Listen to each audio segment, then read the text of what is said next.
please mute your phones and computers to avoid any interference during this meeting. Okay, thank y'all for being here. Appreciate it, each and every one of you. And if y'all get where you can't hear us, let us know, because we're testing out being closer to our mics and almost kissing them, basically. So we can move them around. So a lot of times when we're talking, a council member reminded me that when you're talking to someone over here, then you're looking at them and you have to talk to somebody over here, you turn like this, and so you're away from your mic. So sometimes it's better to carry them. And Mayor, I'll join in on saying that anybody who wants to address the council, from the audience, if they would just come up to the microphone, that way everybody on the YouTube channel can hear it as well. Yeah. Yes, please. Oh, yeah. Once we get to that part. Okay. If y'all would please stand now for our prayer. Our Heavenly Father, we thank you for everything that you do for us here on earth. You are so kind and considerate and generous, and we owe everything we have to you, Lord. Lord, I pray that you'll continue to keep watching over our first responders, our fire department, our police department, our city workers, all of them. I mean, we all have to have them, Lord, so this city can keep going. There is so much that a lot of people don't understand that we do daily here on a daily basis. We're here for our citizens, and we're here for anybody that needs help. We try our best to do the best that we can, to the best of our ability. Lord God, I thank you again for people that are sick. So I pray, Lord God, that you can just touch them, Lord. And I'm not saying, heal them, even though I know you can. I'm saying let them live a good, healthy, normal life to live out their time with you, Lord. Lord God, thank you again for everything that you do. And I ask for all these things in the precious name of our Lord and Savior, Jesus Christ. Amen. Amen. Please continue to keep standing for our national anthem. Oh, we're not singing, are we?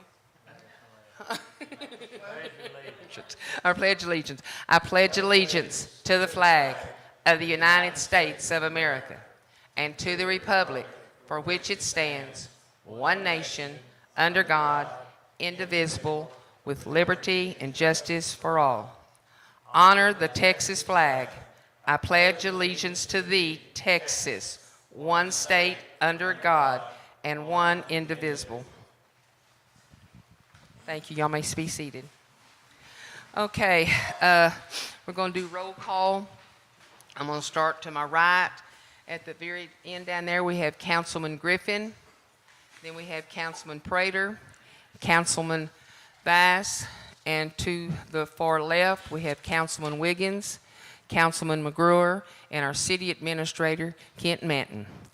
In the back, we have our chief, Michael Dorsey, and we have our code enforcer, Thomas Arnold. Pam Combs, our city secretary, and Danielle McGruer, she is our court clerk / water clerk. And Gene, I see he's over there. He's behind the trees. We have Gene Sprout, our waterworks department. Thank you very much. Okay. All right. Community announcements. Is there anyone here that has any announcements out in the audience? Anybody have out there? No announcements? Okay. We have up here Mr. Bass. Today, we're the proud great-grandparents of a brand new little great-granddaughter. Oh.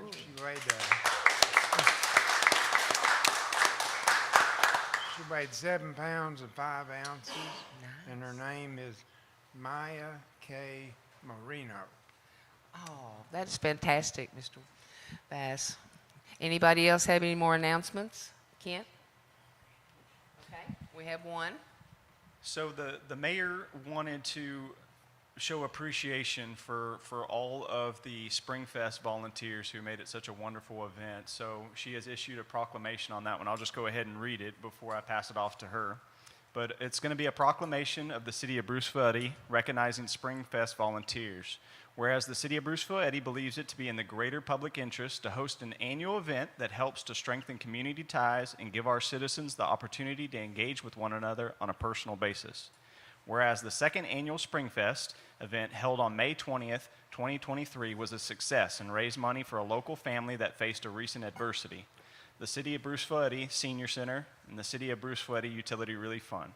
Whereas this event was inspired and made possible by dedicated members of our community, too many to list, that sacrificed their time and their resources. Whereas Cherie McGruer served in the capacity of committee chair, in which she led coordinated and planning tasks that resulted in a wonderful event. Whereas, finally, the mayor would like to thank all the local businesses that served as vendors and contributed items to the auction. Now, therefore, Mayor Linda Owens now hereby recognizes and honors the outstanding efforts of all the volunteers and contributors to the second annual Springfest, and does hereby further present this proclamation to Ms. Cherie McGruer. Thank you, Kent, for reading that. Mrs. We want to thank you so much for everything that you've done for us this year. We love you, and you got a great heart. You're a good Christian. Well, thank you.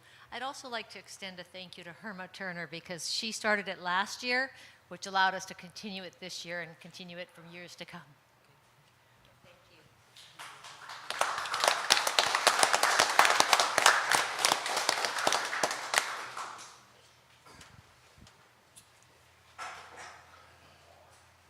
I thought you were fixing to sing for us. I was getting ready to sing.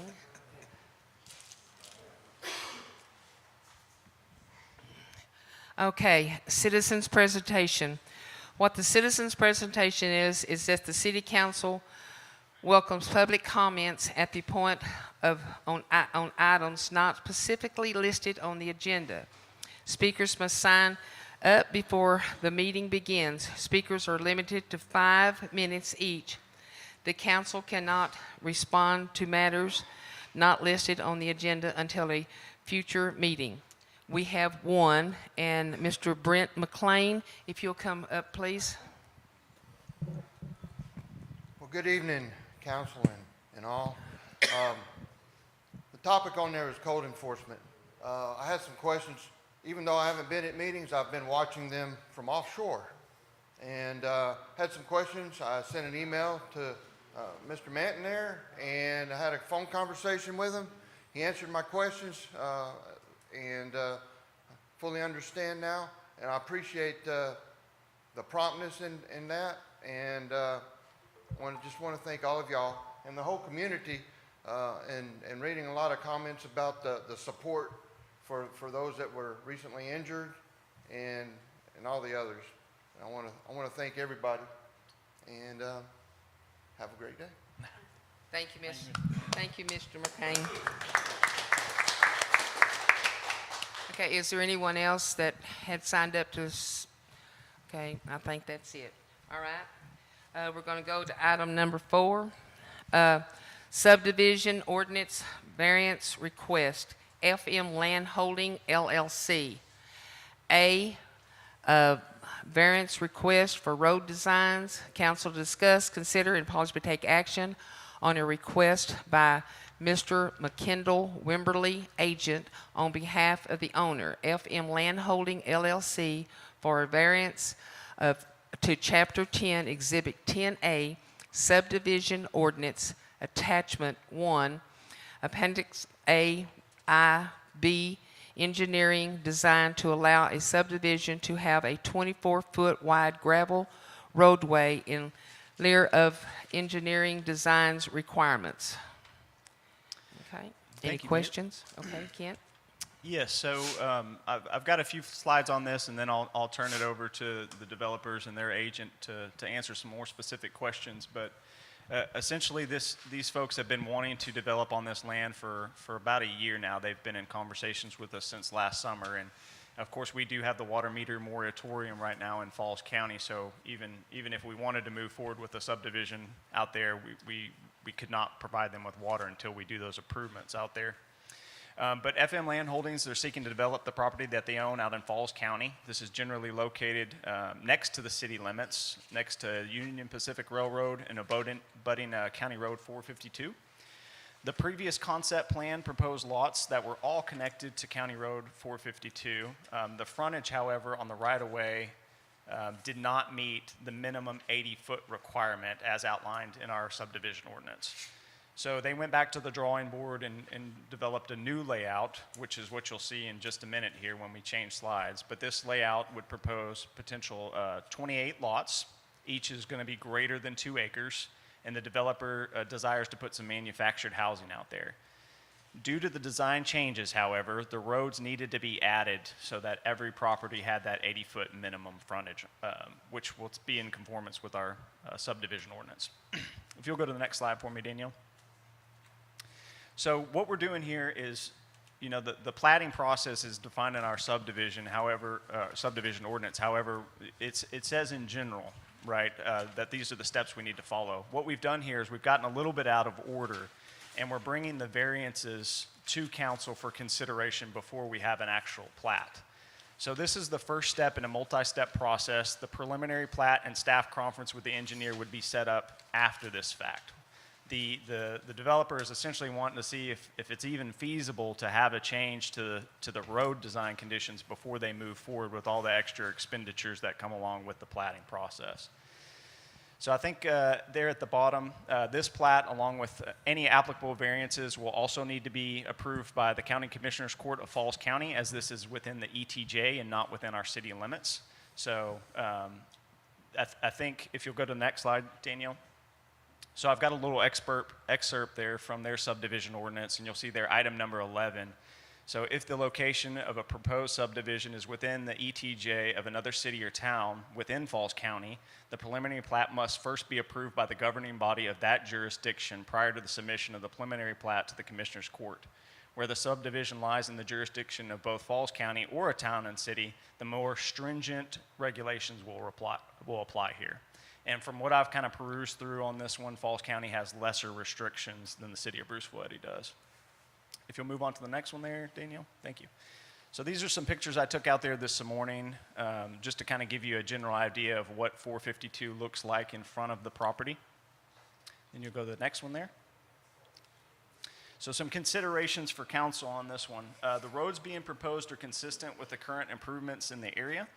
The roads would ultimately be maintained by Falls County unless some sort of annexation, petition, and development agreement are made with the city. Water improvements still needed for the area are going to be contingent upon us removing that moratorium.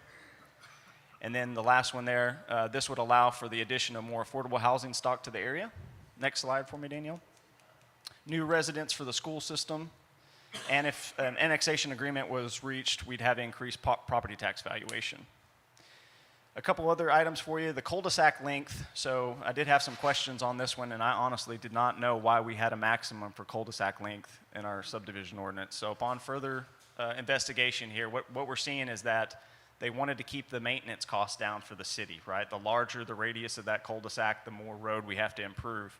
Additionally, if we have a cul-de-sac that is designed per our current road design, that means that it's going to be asphalt, it's going to be concrete, and it's going to be impervious. So this is to prevent extra water running off and not being able to exit the properties that are going to be improved. However, the variance that's being requested is for gravel roads here, and so those are pervious or permeable. Land use for this area was not addressed by our comprehensive plan. Our comprehensive plan did not go that far down from 2011. Next slide for me, Danielle. So we've got 2 variance requests before council tonight. The first one is requesting deviation from the road design standards to allow for a 24-foot wide gravel road. The subdivision ordinance states that subdivision roads should be 30-foot wide with reinforced concrete curb and gutter, 6-inch thick cement base, and 1.5 inches of hot mix asphalt cement. Next one, Danielle. Variance request 2. So they're requesting an increase in maximum length of cul-de-sacs to 694 foot. This is a deviation from the max length of cul-de-sacs that are supposed to be no longer than 600 foot. So on this one, I have no recommendations, and I'll leave it up to the developers to come up and speak on their behalf. State your name and everything.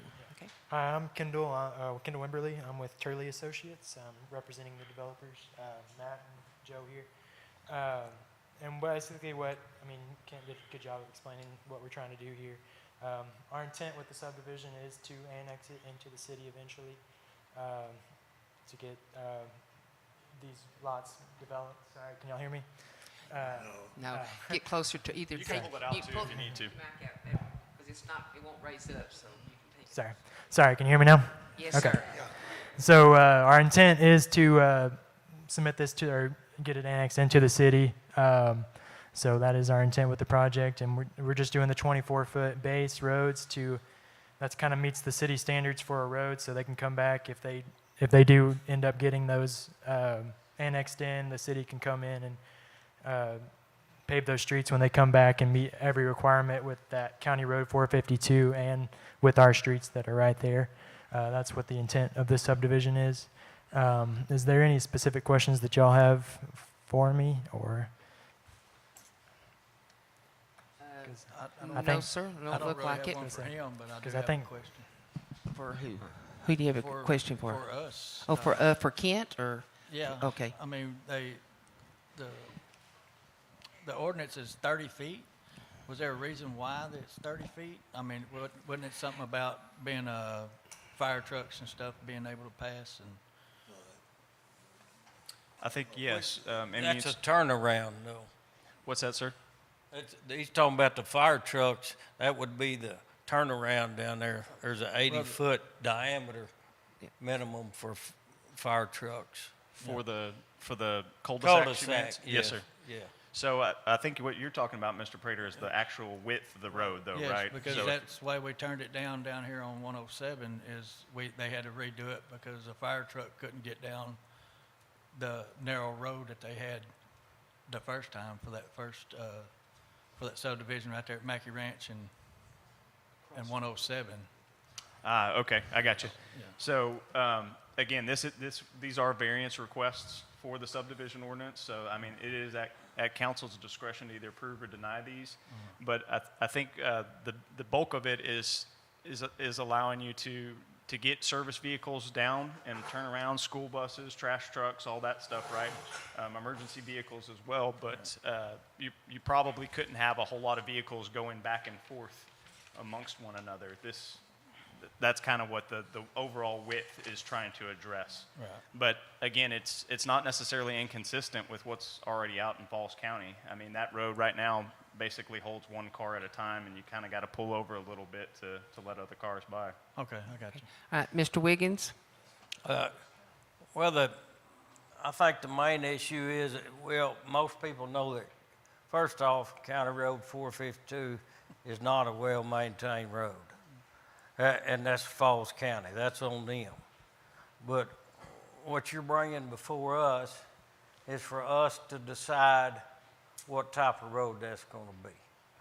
And that's what you have to do.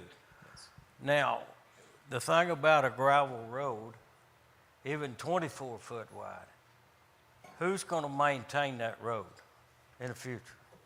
So it would be the intent that the city would annex it into the city, and then If it's they not would manage- annexed into the city, then it would be the county, then it'd be the county, yes, sir. yes. Well, If and they the accepted it. county don't maintain 452 anyway. You think they're going to maintain that? I don't think so. Yeah, that'd be up to the county. Yeah. Now, as Mr. Matton pointed out, he did pull the Falls County ordinance. And in that ordinance, Section 15B states that mobile home parks are subject to these regulations except the county does not accept maintenance responsibility for roads. So on that one, sir, what they're referring to is a mobile home park where the property is leasing out those. This is a full subdivision where each property is going to be sold to individual So landowners. this is not a mobile home park. That's correct. It's a mobile home subdivision. Okay, all right. So let's say the county's going to maintain it. Well, I know we talked with our county about gravel roads. And what our county told us was that if you have a gravel road, let me see what he said here. He said if you have a gravel road, he recommend for a motor grader to drag it every few weeks. And that's what it's more maintenance. Yeah. Now you talk about, and that's for the county. Now, if we inherit that, in other words, we annex it, Yes, sir. now that's going to be our problem. Yes, sir. And we allowed it. Yes, sir. But When the ordinance clearly states the type of road it should be. yes, sir. Yeah, there would be, the city would have to maintain it, but I think the intent is that you would be getting these more tax dollars for these subdivision lots annexed No. into the city. No, I And understand. it would be able to Yes, sir, and I understand the pay for tax those. dollars Yes. from the manufactured home park out there. I understand that, but still on the same hand, we're going to have to turn around and we're going to have to spend money out there right away. Whenever we do a new road or we do something new like this on development, then if we go by our standards have been like this, our ordinances, since 2016. Yes, sir. And there's a reason that those were put into place. And the reason is to protect the city and reduce the maintenance and the cost on the city. And I'm just not comfortable giving a variance for this road. Mr. McGruer, you have a question? I'm kind of curious as to why you elected to have a 23-foot width. For the 23-foot for the width of the road, Yes. 24-foot. Yes, I mean that's in y'all's local road standard. I guess for Bruceville-Eddy, I believe is 24 foot. So the intent was that y'all's local road would just be able to, if y'all wanted to come back with asphalt, that y'all would just be able to lay directly on top of our base, and it would meet all the subgrade requirements as well to make sure they could come back and pave it. I think y'all were discussing a 30-foot right away or 30-foot width in y'all's road earlier. I think that would be for a curbed road, if I'm correct. I think a local road would come back down to a smaller width, and that's usually what we see consistent with. Addressing that one there, so we do require the residential roads to have a 50 to 60 foot right of way, right-of-way. and then the minimum width is 30 feet. Okay. Yeah, I thought you showed that in a slide. Oh, did I? Wasn't it a slide? Would you back that up? And it shows what our subdivision ordinance states.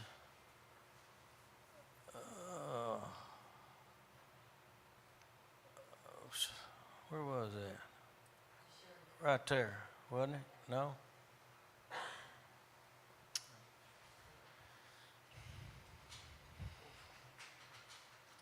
Danielle, would you mind looking that up in the ordinance? I thought it showed it. I could have swore you read that. What's the next slide, man? I very well might have, sir. Yeah, that's what you read it.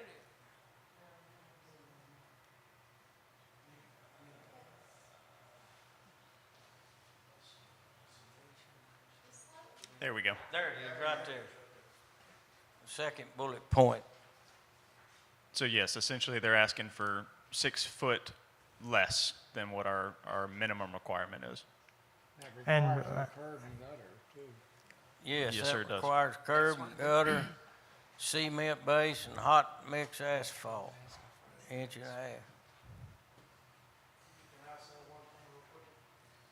Yes, Gene. If we go to 24 foot wide or whatever road, we're gonna end up like Archie and Mesquite.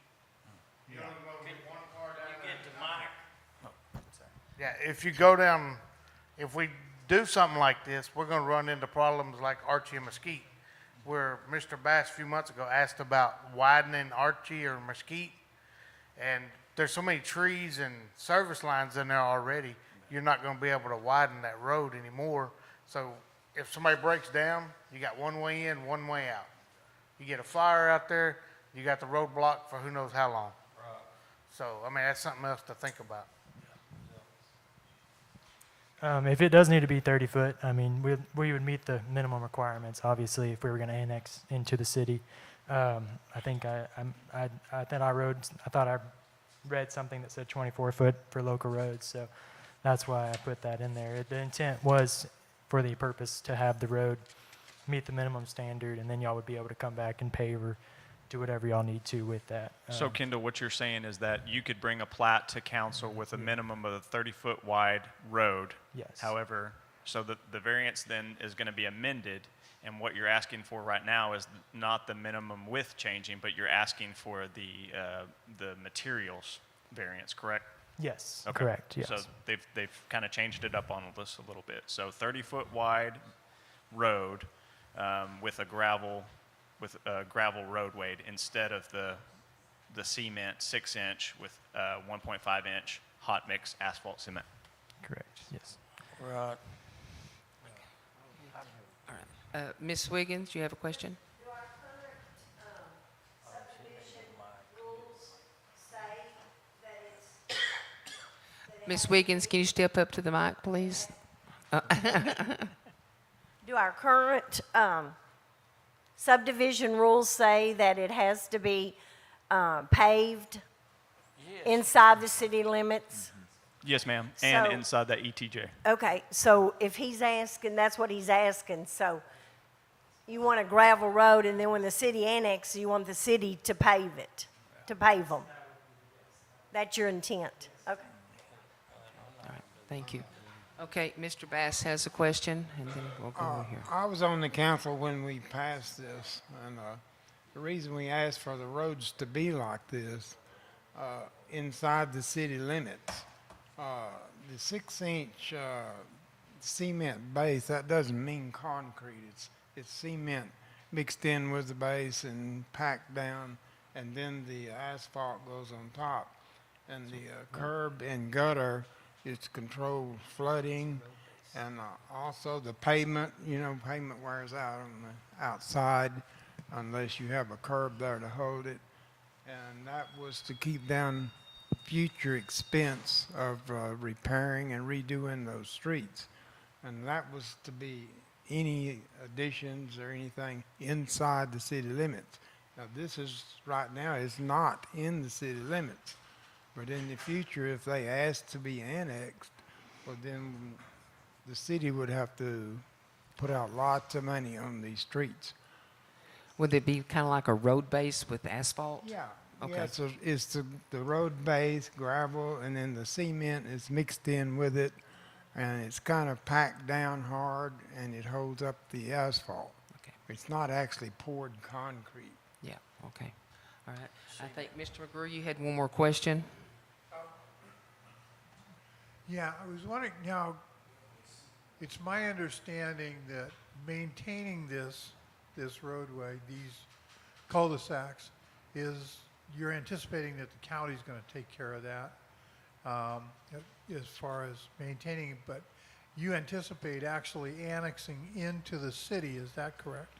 Yes, sir. We would like to get water from the city and then annex the property into the city. So you would annex into the city, and therefore the city would then become responsible for maintaining this. Yes. My understanding that it's going to require at a minimum monthly maintenance on the road in order to be able to maintain its integrity. Is that correct? That's what the county commissioner's man told us.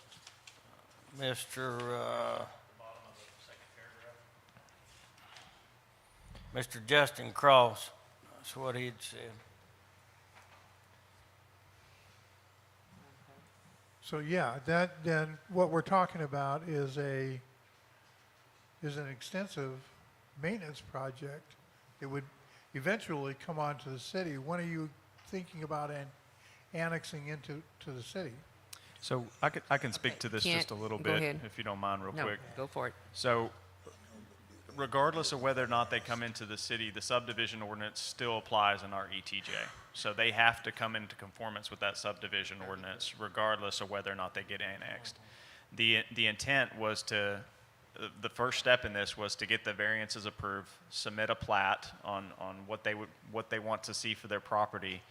And then once we get the water meter moratorium taken care of in Falls County, as an option, of course, they can just get water out there as a request, but all the costs are going to be on them. And so I said, well, if you'd like to entertain a development agreement to annex into the city, then that's something I would bring before council where they annex in and we potentially look at some option to offset some of their costs for the water line out there.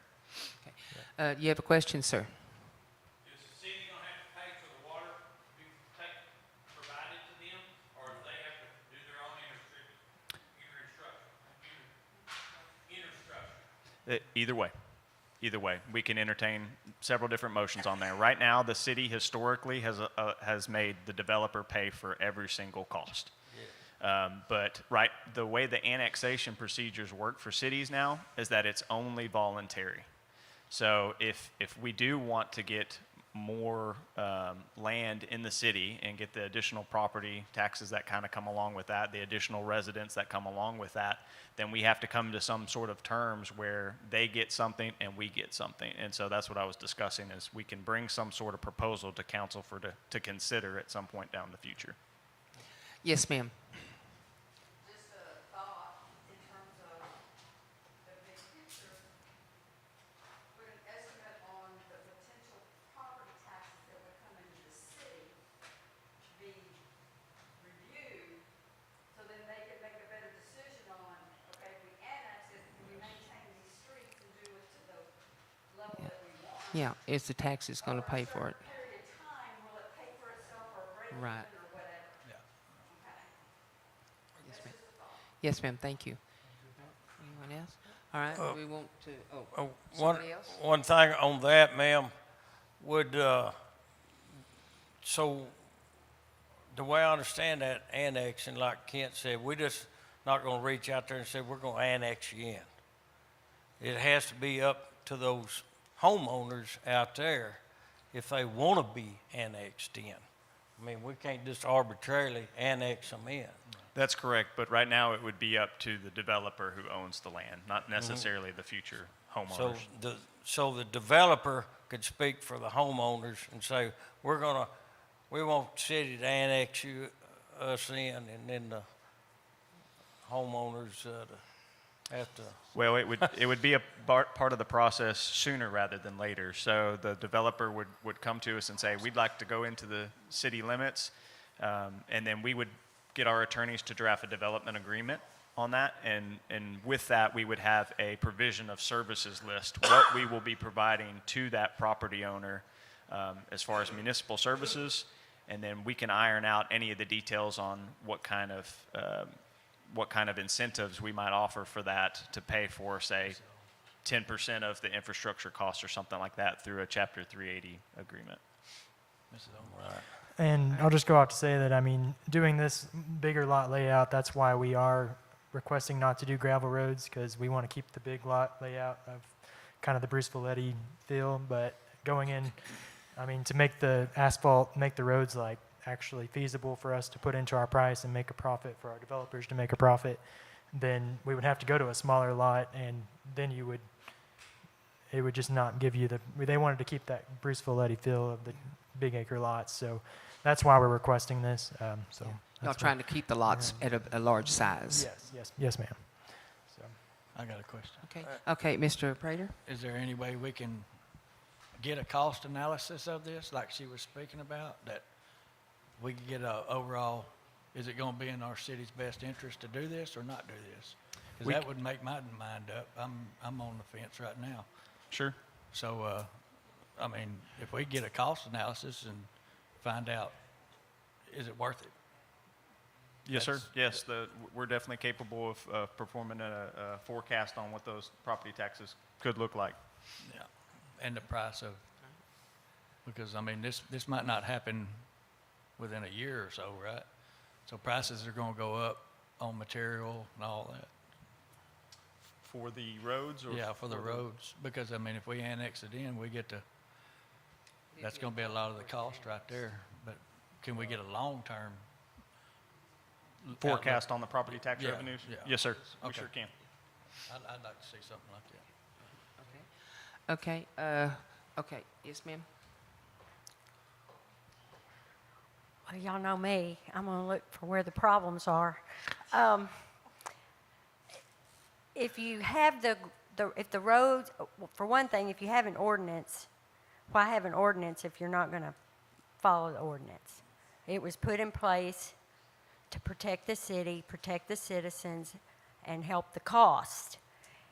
And from what has been explained, it looks like if we allow them to have the gravel road, then it's going to cost the city once it gets annexed, because the city will have to then go in and pave that road. If they leave it gravel, then they have to maintain a gravel road, which is expensive. So, my vote as a citizen is we have an ordinance. It states very plainly what needs to happen, and we need to stick to that ordinance for the protection of the homeowners out there. Any of y'all want to live on a gravel road that Falls County maintains? No. I don't. Get practical. And so just some things y'all can consider as you're looking at this. Thank you. Okay, all right, hands everywhere. Mrs. Wiggins and then Mr. What is the forecast for them to be able to get water out there? Are we talking 1 year, 3 years, 5 years for the moratorium to be lifted out there? Do we have? I wish it was next month, and I think council holds that opinion too. Hallelujah, me too. Obviously, our engineering switch up has complicated things, but later tonight you will see that we have a proposal to build out the water model, and with that, we are going to focus our efforts on what kind of cost it's going to take to upgrade the lines in Falls County and get the pressure restored. Okay, this will be our last. Mr. Talbert? I would tend to agree with Joyce. I'm very familiar with that property. Do you mind Closer grabbing to your you- mic, sir? Closer to your mic, sir. Can you hear me now? Yes, sir. I said I'm familiar with the property for 50 years. A lot of times I drove up and down that road 3 times a day. The Falls County Road is really bad there. And when it gets mud, that's under black dirt. And even with the base on it, there's still plenty of holes. But that's up to them to decide if they want to do that. Now, on this side of the railroad, there's a floodplain. It floods quite frequently. But we have ordinances, and there's a reason for them ordinances. I didn't write them. Professional people wrote them. Either you live by the ordinances or you don't. If you don't like the ordinances, you change them. This will eventually bring money. I'm for 100% for growth, period. I've always been, and you know that. But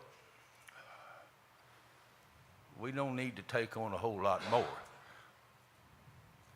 on the citizens. But, in my opinion, you're putting the cart before the horse here. They can't do anything without water. Amen. And there is no water. The line is half a mile down the road, 1.5 inches on top of the ground. Now, whatever percentage, I can't say it 10%, but see, it's more than the lines. You got pressured storage, elevated tanks, distribution lines, maintenance, people. It's more than that.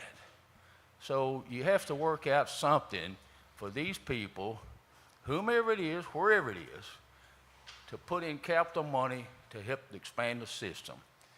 Then we, as a community, will benefit as well. But they, the big boys, is getting the benefit up front. Thank you for letting me have my say. Yes, sir, thank you. Okay, do we want to take a motion with, Mrs. McGurr, you had a question, did you want to? I was just going to ask, who's going to pay to have all the water lines installed in that subdivision? So I'll address that one more time. So that is open for discussion later on. anything that gets done out there has to be approved by council. There's no way we get around bringing this back before them on that question. The question tonight is just whether or not we have variances for the road design. Getting the water out there historically for developers has been all on the cost of the developer, but we can certainly entertain any other proposal. Okay, Mr. Wiggins, you have one more question? No, but I'd like to make a motion here. Yes, sir. That, Do you want to make it on A and B since we talked about both, or just on A? We talked about the cul-de-sac and the road, so. The cul-de-sac, I mean, as far as the 694 length, our minimum is 600, not over 600. I mean, I really don't think that's going to be a big deal. Okay, yes, sir. You know, 94 feet there, but the roads is, so my motion is that, which is variance request number 1 for the design of the road. Danielle, do you mind going back one?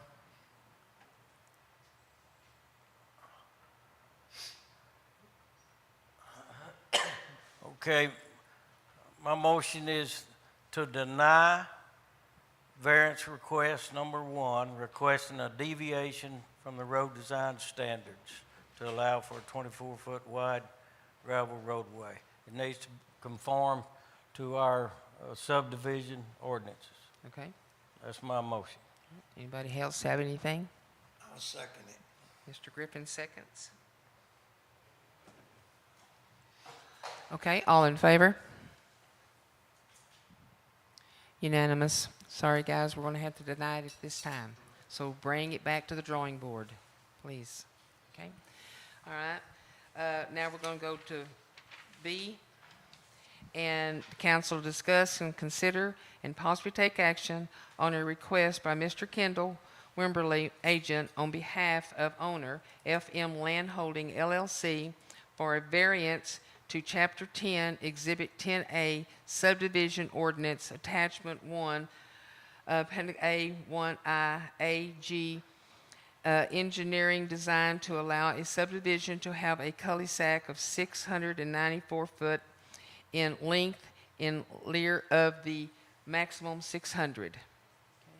Since we've been discussing that, do we have a motion or do we need to discuss it more?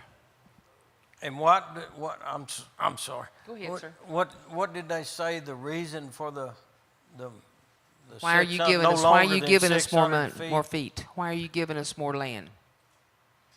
Why are you giving us more than we're asking I mean, for? you checked on that. It was on there. Oh, sure, yes. That's what I was- The reason there's a maximum there is to control the maintenance costs for the city or for the county. That way you have less surface area to maintain. And then additionally, if that is going to be, well, council's already denied that first variance for the road design, so it does need to be a paved surface there. So what you have to consider now is surface water runoff from rain events, right? Because it's not going to be a permeable surface. And so that's the other reason that they wanted to control the amount of surface area covered by an improved surface. Okay. And did we explain, did y'all understand what they meant by the paved? It's not concrete. It doesn't have to be concrete. It has to be like a road base with the that asphalt on top of it. That's considered it. Okay. Thank you. Okay. Anybody want to make a motion for the on B? Okay. I make a motion that we approve the variance request number 2, Okay. that we allow them to extend the cul-de-sac from our ordinance of 600 feet to a planned 694 feet. Okay. Okay, Mr. Bass seconds that. All in favor? All but one nay. So we got 4 yays and 1 nay. Okay. All right. Number 5, preliminary plat, Rejon, is that called Rejon Plaza? I've been calling it Ragin Rajin? instead of Cajun. Yeah, okay, I don't know. Rajin Plaza. It's the travel center. That's you? Come on up. Now, if you could pronounce that for me, I'd appreciate it. I'm sorry, I'm from the previous one. I work for the developer for what we were just looking at. I just wanted to say thanks for having us out this evening. I don't blame you guys. It needs to make sense for everyone, of course, for the deal to work. So I don't blame you at all. Yes. And look forward to going back to the drawing board. And We look forward to seeing you. yeah, Thank hopefully you we can for get something done. trying to help. Yeah. Of course. Appreciate you. Yep. Thank you all. Thank you. Thank y'all. Bye-bye. Okay. Preliminary plat, Rajan Plaza, Accent Travel Center.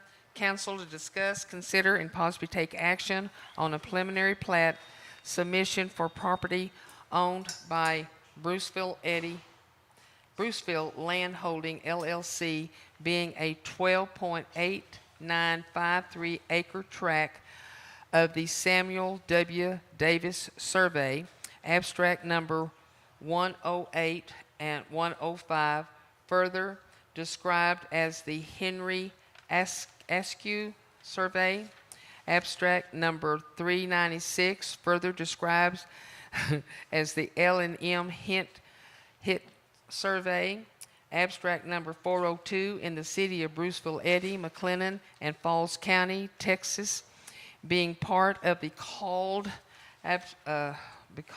22.95 acre description in a deed to KTVX Incorporation as recorded in volume 294, page 764 of the deed records of Falls County, and a part of the called 7.2 acres, all described in a deed to Frank Mayburn Enterprise Incorporation as recording in volume 333, page 893 of the official records of Falls County, Texas, generally located southwest of the old KCEN TV station on the southbound side of I-35.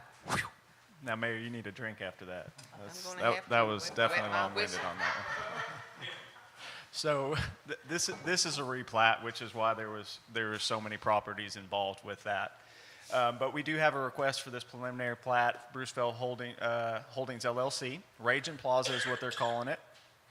What they'd like to build out there is Ascent Travel Center. So we are required to do this because the building is going across multiple properties. So our ordinances do require a replat at this point. Construction and site plans have been submitted. They will be submitted to MRB Group after the preliminary plat is considered and approved. MRB has reviewed and has provided comments. Items number 1, 3, and 4 have been resolved. Danielle? MRB number comment 2 is not applicable because the property is already within the city limits. MRB review comments 6 and 7 are currently being addressed with the water service study that was submitted by the developer.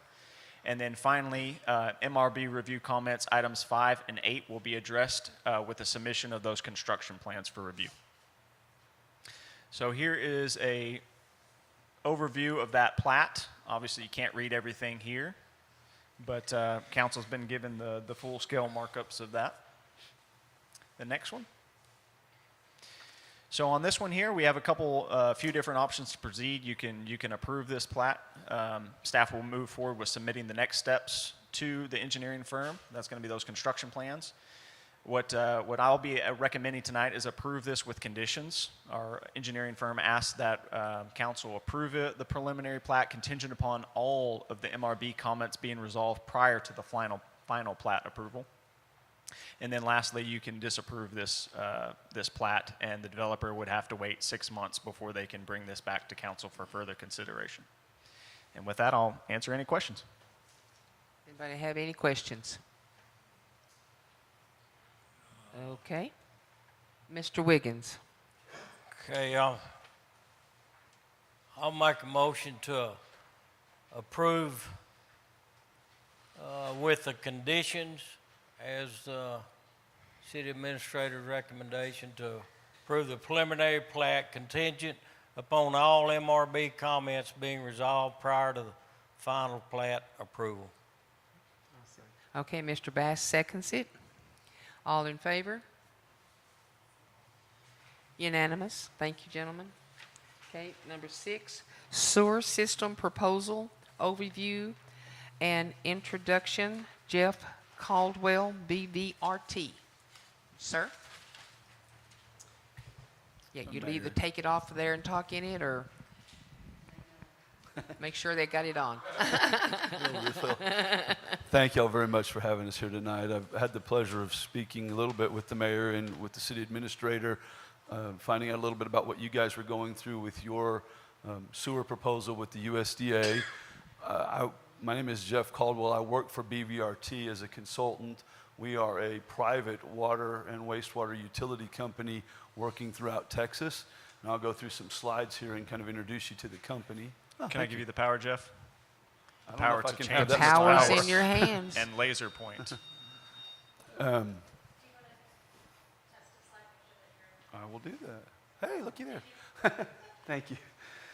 So appreciate being here tonight. Really what I wanted to do was just kind of introduce you guys to who we are and what we do and how we may be able to help. Oftentimes our work comes from developers moving into areas looking for solutions for sewer and then working with the communities around that, trying to help them to find solutions to manage the growth that's happening.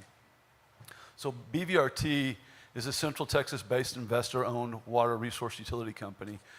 What BVRT started with is we saw a real and urgent need as the growth was coming across different parts of Texas, particularly these high growth areas, that there was often a lag in the infrastructure or even an inability to create the infrastructure that was needed to be able to keep up with this. My background is in city government, from small cities to medium-sized cities, and just even in my own personal view of that, what I saw so much for some of the small cities that I worked with is oftentimes what's happening is there's this explosive growth going on around, and the city, without having the infrastructure, is not able to plan for that and manage that. That's just occurring just outside the ETJ, maybe even in the ETJ. So we really saw a need to be able to provide infrastructure around water, around wastewater, and around reuse water when that's applicable to the communities. So the BVRT was formed in July of 2013. Their headquarters is in San Antonio. They have projects, like I said, in several different areas of Texas. Currently, most of them are in the, I would say, south of Austin area. We're also working on some projects in the Dallas metro area, a little bit north of there, and in this central Texas area here, through several different communities and different developers. So the rapid growth, like I said, has outpaced traditional models for public financing, particularly in small communities where that's a very heavy burden to bear. And what BVRT is trying to do is overcome those constraints by building, financing, operating, and owning water, wastewater, and reuse systems. And I'll go through this more as we get into this. What we do with communities is really very unique in each setting. So we don't have a, here's what we do, we're coming to you and you have to fall into this category. What we look at is how can we move into a community and help the community build what they want to be and manage the growth that's happening there. So we have strategic relationships with different districts. Some of them are cities, some of them are water utilities, special utility districts. We, in South Texas, or I guess in South Central Texas, we're doing a very large water project to bring water over into some of the central Caldwell County areas. So we do water and wastewater. So our Central Texas focus has been anywhere really in the Georgetown North area. We've got some projects going on in this area that we're talking to communities about and developers about, and then in the Waco area also. And just seeing what was happening in the Bruceville-Eddy area, getting contacted by several of the developers that were looking at projects in this area, we felt like this was a great area for us to be able to come in and see if there was a way that we could assist with what you guys are going through right now. So as I said, our existing footprint is really in the Central Texas area south of Austin.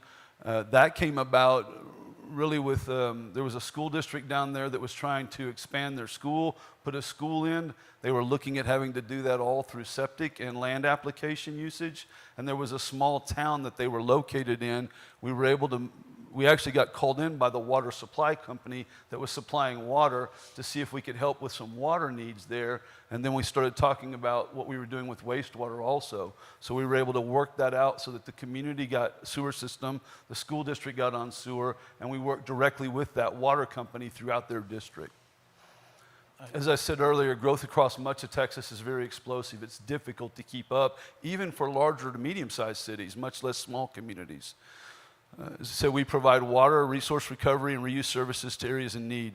We look for opportunities to work collaboratively with communities. We are not interested in coming in and dictating or taking over. We're interested in working with communities, and there's several different ways we can do that.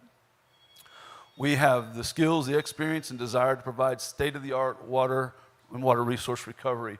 One of the things that I talk to communities about often is that the plants that we put in are of the highest quality for TCEQ, so they do not have a negative impact on the environmental standards in the area. The water coming out of our plants, it's called a 5521 plant. The water coming out of our plants is actually so clean it could, there's nobody in Texas doing this, but it could actually be recirculated into and retreated back into potable water. So it's a very high quality of water. And as this says at the bottom here, you know, a lot of what happens for small communities in particular is it's hard to take on that cost and risk for putting in infrastructure to see what's going to come out of that and trying to recoup that cost over long periods of time. This is an example of one of our plants. The other thing, because it's a biomembrane plant that is a 5521 quality, there's not a smell to that like there is with a traditional lagoon and often with the smaller package plants. So it's got a very high quality of water, but there's also not a smell that's associated with that.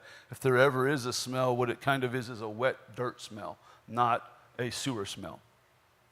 That's actually our CEO drinking the water coming out of that plant. As I was saying, it's a very high quality water. I don't recommend that everybody go do that, but that is a picture of him actually doing that to show that the water coming out of the plant is of the highest quality.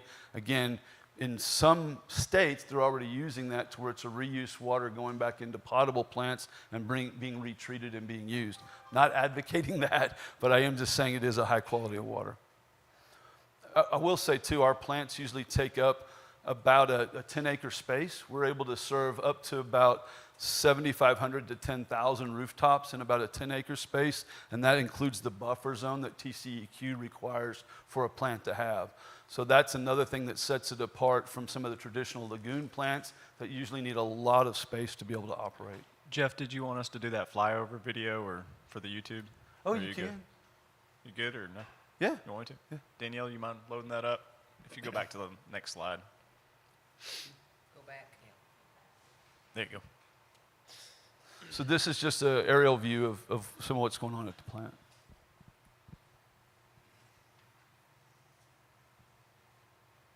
And there's no sound with it, correct? You were going to do some sort of puppet show or hand motions, I think is what we discussed. Shadow puppets, but I'm not sure how good I would do with that.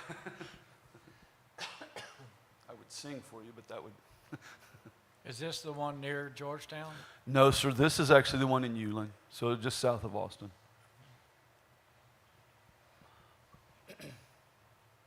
So the plants are also an in-ground concrete plant, so most of it is not visible very far off the property, which you also see with some of the other plants is they're very tall, very large. So most of this is in ground, it's concrete, it's a permanent plant. And when we come into a community, our goal is to be there for the long haul. We're not looking to build a plant, move on and go do something else. We set up, everywhere we go in and operate a plant, we actually set up a company in that community to operate that plant. So we have staff in the community. We work with the community. We want to be a part of the community. That's really what our goal is. And the person that maintains this would be? We maintain all of it. And I'll get into that a little bit here. Well, that was a good one. I hadn't seen that one. So there's a couple different ways we work with cities, and two of the kind of the, I would say the bookends of this is oftentimes we'll go into communities. We have one that we're working with right now where we're going in and they want us to handle everything, put in the collection system, handle all the, we're actually doing water and wastewater for them, handle water, wastewater infrastructure, and all of the billing. That is what I would call, move back to this, that is a retail franchise wastewater provider, so, or water, either one, where we handle everything from tap back to the plant. And in that, we handle all aspects of that, no matter what we do, BVRT is regulated by the Public Utility Commission of Texas and TCEQ. So we fall under the same guidance and regulations that any city or other utility would. All of our rate structuring goes through the Public Utility Commission. All of our reporting and requirements that we do with TCEQ have to be reported just like anybody else would. So in a retail franchise situation, again, we may own any part of that, but generally it would be from tap all the way back to the plant and including the plant. We have many communities in bullet number 5 where we work out deals. You guys already have a water company here. So oftentimes what we do with communities is we say, you already have a retail billing entity. There's no reason for us to start another one. Let's work with you on being the retail billing entity, and there can be an administrative fee applied to that to cover the cost and the maintenance for you guys to do the billing. So we like to work with existing billing if that's available. If we own the infrastructure, the city collects a franchise fee, just like you do on other utilities. That's a part of that billing agreement. And the 7th one may or may not apply here. Oftentimes we're going into communities that may already have some existing infrastructure, maybe a plant that's gone to the point where it needs to be replaced, other infrastructure they're wanting us to come in and put in. If they have employees, we're always happy to talk to them to see about bringing them on board with our local company there. I don't necessarily think that applies to you guys, but I wanted you to see that just because, again, it's how we try to work with the local communities. Kind of the other book into this is is called a wholesale wastewater treatment provider. And we do this in some communities, and we do this with some developers. So in a wholesale wastewater provider, what we're doing is we're installing the plant, and we're just accepting the effluent from whatever collection system somebody else has put in, and we are just a wholesale provider of treating that wastewater, and then we may be involved in the resale of the reuse water if that's applicable in that community. So those are really the bookends of owning something from the tap back or owning just the plant.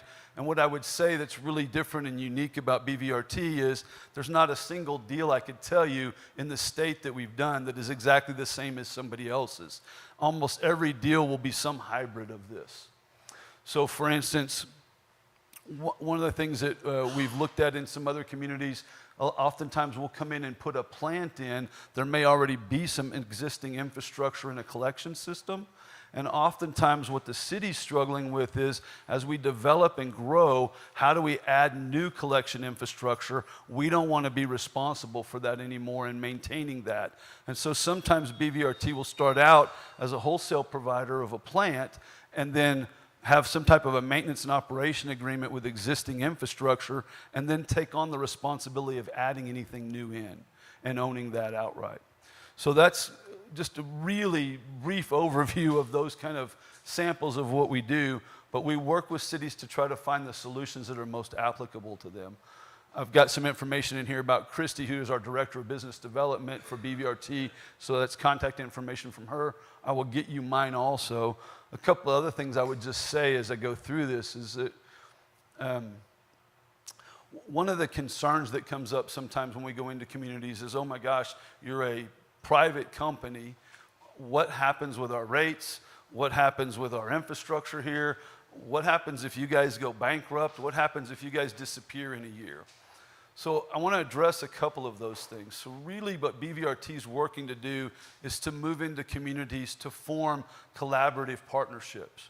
We're not interested in taking something away. We're interested in adding into the community and giving you guys the real viable option of being able to manage growth as it comes through the community and moves around the community. Part of what happens for having the infrastructure and the sewer infrastructure, you guys already have water, but having the sewer infrastructure gives you more ability to have folks annex in to increase the tax dollars that you may get off of those rooftops. One of the things that I think is really important to note is we are not a tax collecting entity either. So we don't compete with you guys for any of the tax money, whether it's rooftop tax or ad valorem tax or sales tax. All of our money is made through the rate structuring. And as I said earlier, the Public Utility Commission regulates all of that. In home rule cities, some cities take on part of that regulation as well.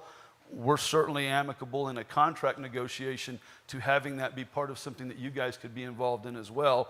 But there are standards that the Public Utility Commission does put forth that have to be met in all of those discussions. Is that about it? I think so. Well, I was going to say we do have a proposal that we put together for you guys. I'm assuming everybody has seen that. It was really in conjunction with what you guys were doing with the USDA, and part of what we were looking at in that proposal, it again has some different steps in it. But when we first started talking, was looking at if there was a way for us to come in and help with the plant and be a wholesale provider for you guys. The plant that was being proposed at the time was really already going to be close to capacity, and there were enough other developers talking to us about this area that we saw that was not going to last very long, and there would be a need then to come back in and update or upgrade that plant. And yes, I do understand that a lot of times the developer has the onus for that, but that also can stymie some of the development for some of the smaller folks who are having that infrastructure money to be able to be put in up front, and watching the growth happen around that and getting that back on the backside of it can often make a difference in that. So. Thanks, Jeff. And Danielle, if you'll go forward about 2 slides, I think it is. So I just wanted to give a quick explanation before we open up the floor for questions to Jeff as to if you don't mind going forward too. I'm sorry. Nope, one back. Oh yeah, that's it. You got it right. I didn't recognize my own slide. Keep me on track. Keep me on track. No, but the reason we're bringing BVRT into the equation, bringing this proposal before council to start to consider, is because we know that the current USDA funding that we have is going to be insufficient to build out our system. I think I've mentioned that several times throughout these updates. A lot has changed in 5 years. We had a cost estimate reran in 2020 that put this in at $16 million. So simply what we're trying to do is we're looking for creative solutions, however they may come, to give council and the residents options to move forward with the sewer system. Yes. So I did not bring BVRT to council lightheartedly. I've actually been talking to Jeff for about 8 months now. We've been kind of going back and forth and discussing what this potentially could look like. With the cost continuing to rise on all these infrastructure projects nationwide, I think I kind of already mentioned some of that. But what I'm asking for a recommendation tonight is to approve me to work with BVRT and our city attorney to develop a draft agreement for a public-private partnership for wastewater services and bring this back to council for further consideration. In my next section here, my administrator's report, I'll kind of give you an update on where we are with USDA and how this kind of plays into that a little bit further. Yeah, I'm sorry. Go ahead. Okay, Mr. Wiggins, you have a question? Okay. How has, what does our engineer, Mr. Tabor, which is in charge of the sewer, what does he think about this? Well, I'm not going to speak for Mr. Tabor on it, but I will say that he has been a part of this discussions. We had a meeting with him and everybody. That's correct. We did have a meeting with USDA and Tabor and Associates this morning, to which we talked about potential agreements in the equation with BVRT. Okay. And I will say this, that the money that it's going to cost us, that they had put up there eventually for the lagoon system that we were going to put in, what they allowed us for, well, that money would leave there and come back to just the sewer side if we go with BVRT's proposal, because they will do it all up front, and all they do is for what it cost us to basically per customer, to run, and that's regulated through the utility companies. So the money that we were going to pay to have a lagoon put in, that money will come back to be put into just the sewer system, not the lagoon. Into the collection system. I'm thinking it was Yes. So the allowed amount. Well, thank you for talking on that one. So what our idea on this one, the proposal that the city's kind of looking at going down, or at least that I'd like to bring before council, is that is for BVRT to build the wastewater treatment plant and allow them to operate that. The point on that one, the benefits on that one would get the city out of all the compliance issues that come along with a wastewater treatment plant, and we would wholesale that wastewater to them.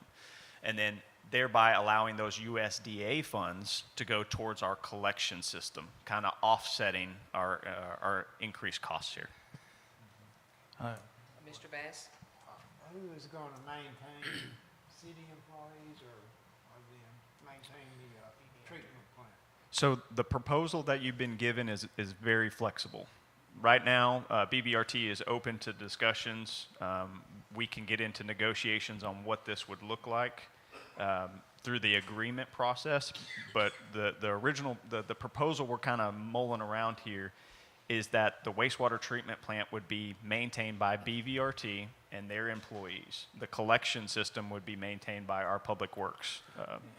Yeah, and we're flexible on that also, in that in other communities we do have maintenance and operation agreements with city-owned infrastructure or developer-owned infrastructure in the case of MUD sometimes. So we are open to that, but it can be either way. Question?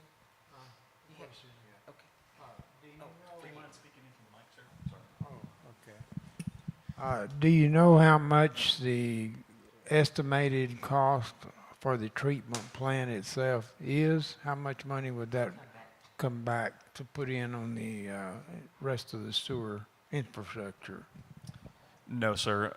Unfortunately, until we get to that bid point, Yeah, we don't okay. have a real firm No cost estimate or anything? No, sir. Okay. Mr. Hayden? What was the name of that town near Georgetown? Are they up and running with your plant now? So we have about 7 different plants up and running. There's one in, it's just outside of Austin, south of Austin in Ulan. I'm not going to remember all of these off the top of my head. No, I just need one that's up and running. Yeah, that one's up and running. And one of the things I would like to do, we do this in any community we go into, I'd love to invite you guys to come down and take a tour of the facility, see what's going on, speak to our operators. We can put you in touch with other elected officials that we've worked with. We have those type of references available, and those folks are more than willing to have conversations with you. Yeah, can you get me that? Yes, sir. I'll get it. It's okay. I'll get them to Mr. Manton. Yes, sir. Okay, Yes. so he can distribute them to everyone. All right, yes, sir. appreciate it. Be happy to do that. Okay. All right. Mr. McGurr? Okay, I know there's a whole lot of people either watching or listening here. One of the things, what is this going to do for cost to the citizens for the wastewater treatment plant? Because there's going to be a pass on to our residents. What's that going to do to them? And I guess that's going to be managed through you or the city or whatever. Go ahead. So I would say we don't know that yet. We have to see what the infrastructure investment is. Once we get into this process a little bit further, we'll be able to tell that a little bit more. We do know that the USDA was working on some rate structuring within the community already. I think that's, they're now having to reevaluate also the increase in the cost of what's going on. Our rates around the state are anywhere, it depends widely on what's going on, how much infrastructure we've put in, and the area. But they vary in the state anywhere from about $75 to $85 a month. And that's an inclusive rate.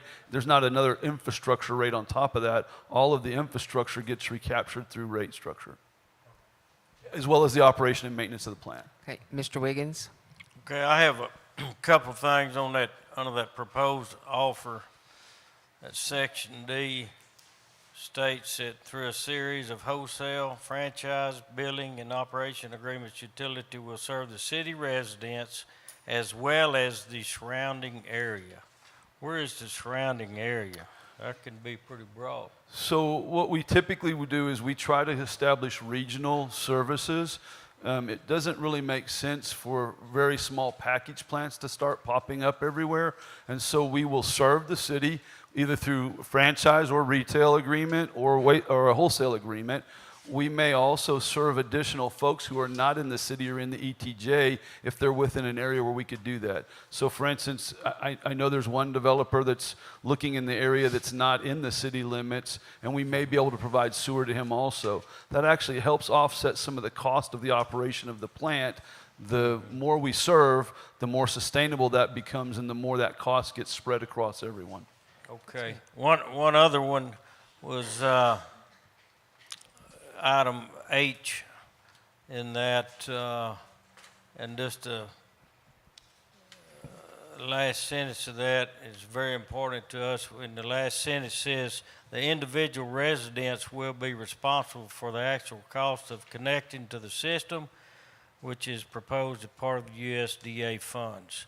Now, when we went through this process, as I know some can remember, we had numerous town hall meetings, and a lot of the people said, we can't afford to connect from my house to the sewer main, and we can't afford to have the septic tank pumped out and backfilled in, which would be required. So at that time, we went back to the drawing board and said, okay, let's figure everything in, which we did, along with, we had options on the way the streets would be fixed. And so what I'm thinking that you need to know is the residents are not going to pay for that connecting. No. Yeah, that's actually. That's going to have to be figured in. Yeah, and I'm sorry if that wasn't clear. That was exactly what that was intended to say, is that that money's already been allocated through the USDA, and we were aware of that for both the connections and the decommissioning of the septic systems. So the residents wouldn't be paying for that. It would come out of the USDA funds. Okay. Yeah. If I can explain just real quick, what you saw in there is that we won't charge a service fee. Typically, when we're initiating new services, there is a service fee to get the plant up and operational and to cover the costs of that. If you think about a new development, you don't automatically get 600 or 700 customers. You get 50, then maybe another 10 or 15 or 20, and there has to be some funds there to keep the plant operational. That wouldn't be necessary here, and what we're saying is we would waive that. That would not be part of what we would do here. The USDA funds would go to handle the connections and the decommissioning of the tanks. Okay. Thank you for that question. Yes, Okay. thank you, sir. All right. Any more discussion on this? Mr. Bass? Well, my question is what we're actually considering approving tonight. Can't hear you. Oh, I'm sorry. Is just a Discussion. just a discussion and giving our city administrator permission and authority to negotiate. Yeah. But anything will have to be approved. A final decision will have to be approved by the city council. Yes. Is that right? That's correct, sir. Okay. Now, I'll be upfront and honest with everybody here. The end goal, right, is to get the customer sewer service, right? That's what we want for our residents at an affordable rate. Amen. Things are not looking good with the amount of money that's going to be in the USDA loan unless we get a significant amount more in grant funding, which is still potential here. You know, we're definitely hopeful on that one. And so that's our main goal, is to go forward with USDA. What we're wanting to do is begin the process with BVRT. So should we get to a point in the bid process where this comes in significantly higher than we originally expected, council has options here, right? And so that we could potentially enter into an agreement that's already kind of been semi-hashed out with BVRT to supplement or completely kind of switch up how this looks.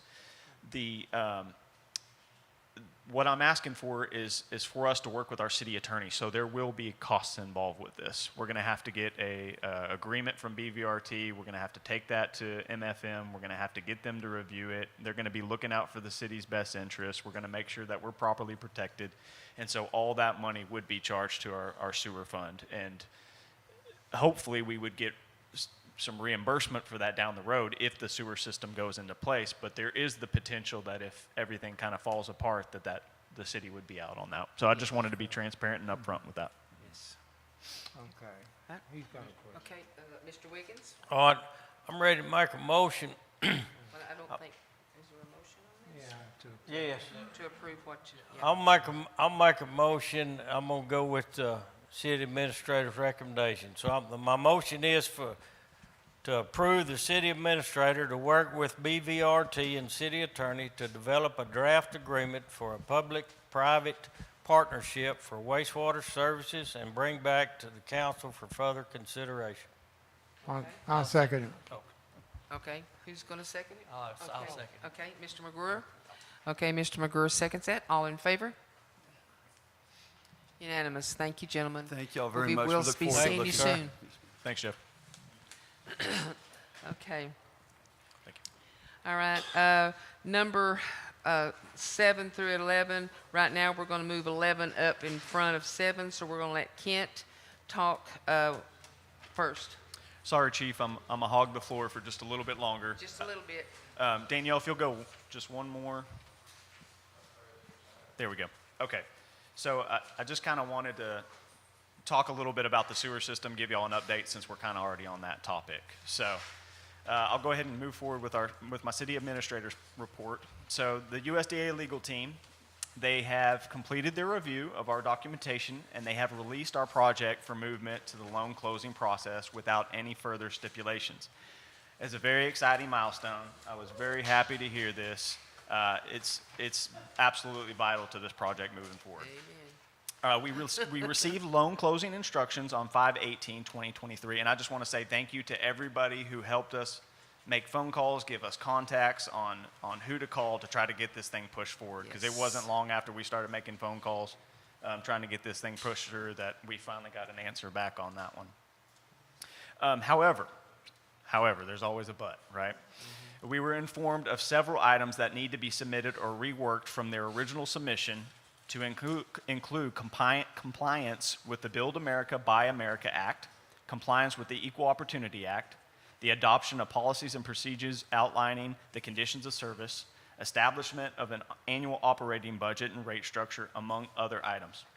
A few of these must be completed before we're even authorized to go out to bid, and several of them will be required after bidding before the actual loan closes. So we did have a meeting this morning with USDA and Tabor & Associates. The big holdup that we have here is this new Build America, Buy America Act. It was passed back in 2021. However, USDA has had a waiver up until February of this year from any new funding having to meet these requirements. So the current loan that we have from USDA is not subject to Build America, Buy America. I know this is where it is going to get really confusing because it took us a few times to get this, right? Yes. However, if we get additional loan money from USDA, which is what our plan is to do, to ask them for more money, right, once we get to the bidding process, at that point, Build America, Buy America Act has to meet every component of this project. That means all the products that go into it have to be made here in America, and there's a certification process with that, and there's an inspection process with that. So on that note, our Tabor & Associates is requesting engineer amendment number 4 for compliance with this Build America, Buy America Act. What they would like to do is begin developing all the terms and conditions for that and bring that back to council in the month of June. Other things that we're going to have to work through, we're going to have to resurvey the city to make sure we have the same amount of connections, or if that has changed, we have to certify that. And then we have to finalize our rate structure and our business plan. So we're expecting the bidding process to not get underway until the month of October. However, on the good note on that one is that in October is when the new fiscal year for the federal government starts. Right now, Texas USDA has expended all of their grant monies for the year. So as the bidding process comes in at that new fiscal year, we could potentially get more grant money than if this process were happening right now. So that's kind of the silver lining with it. I think everybody wishes we'd be going out to bid tomorrow. I know I certainly do. Well, if Mr. Bass will fork up $20 million out of his pocket, we can do this. That is one good thing to think note. about it. That's one good thing to note. If we had cash on hand to do this project would already happen, right? We're asking for money to come down from the federal government to get this project done, and there are a lot of strings that come with it. It's just kind of the name of the game.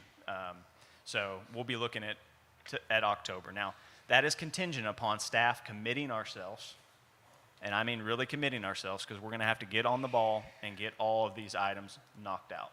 that means we're going to have to kind of push aside some of the other things and focus wholly on this one. So if Pam and I were already kind of starting on.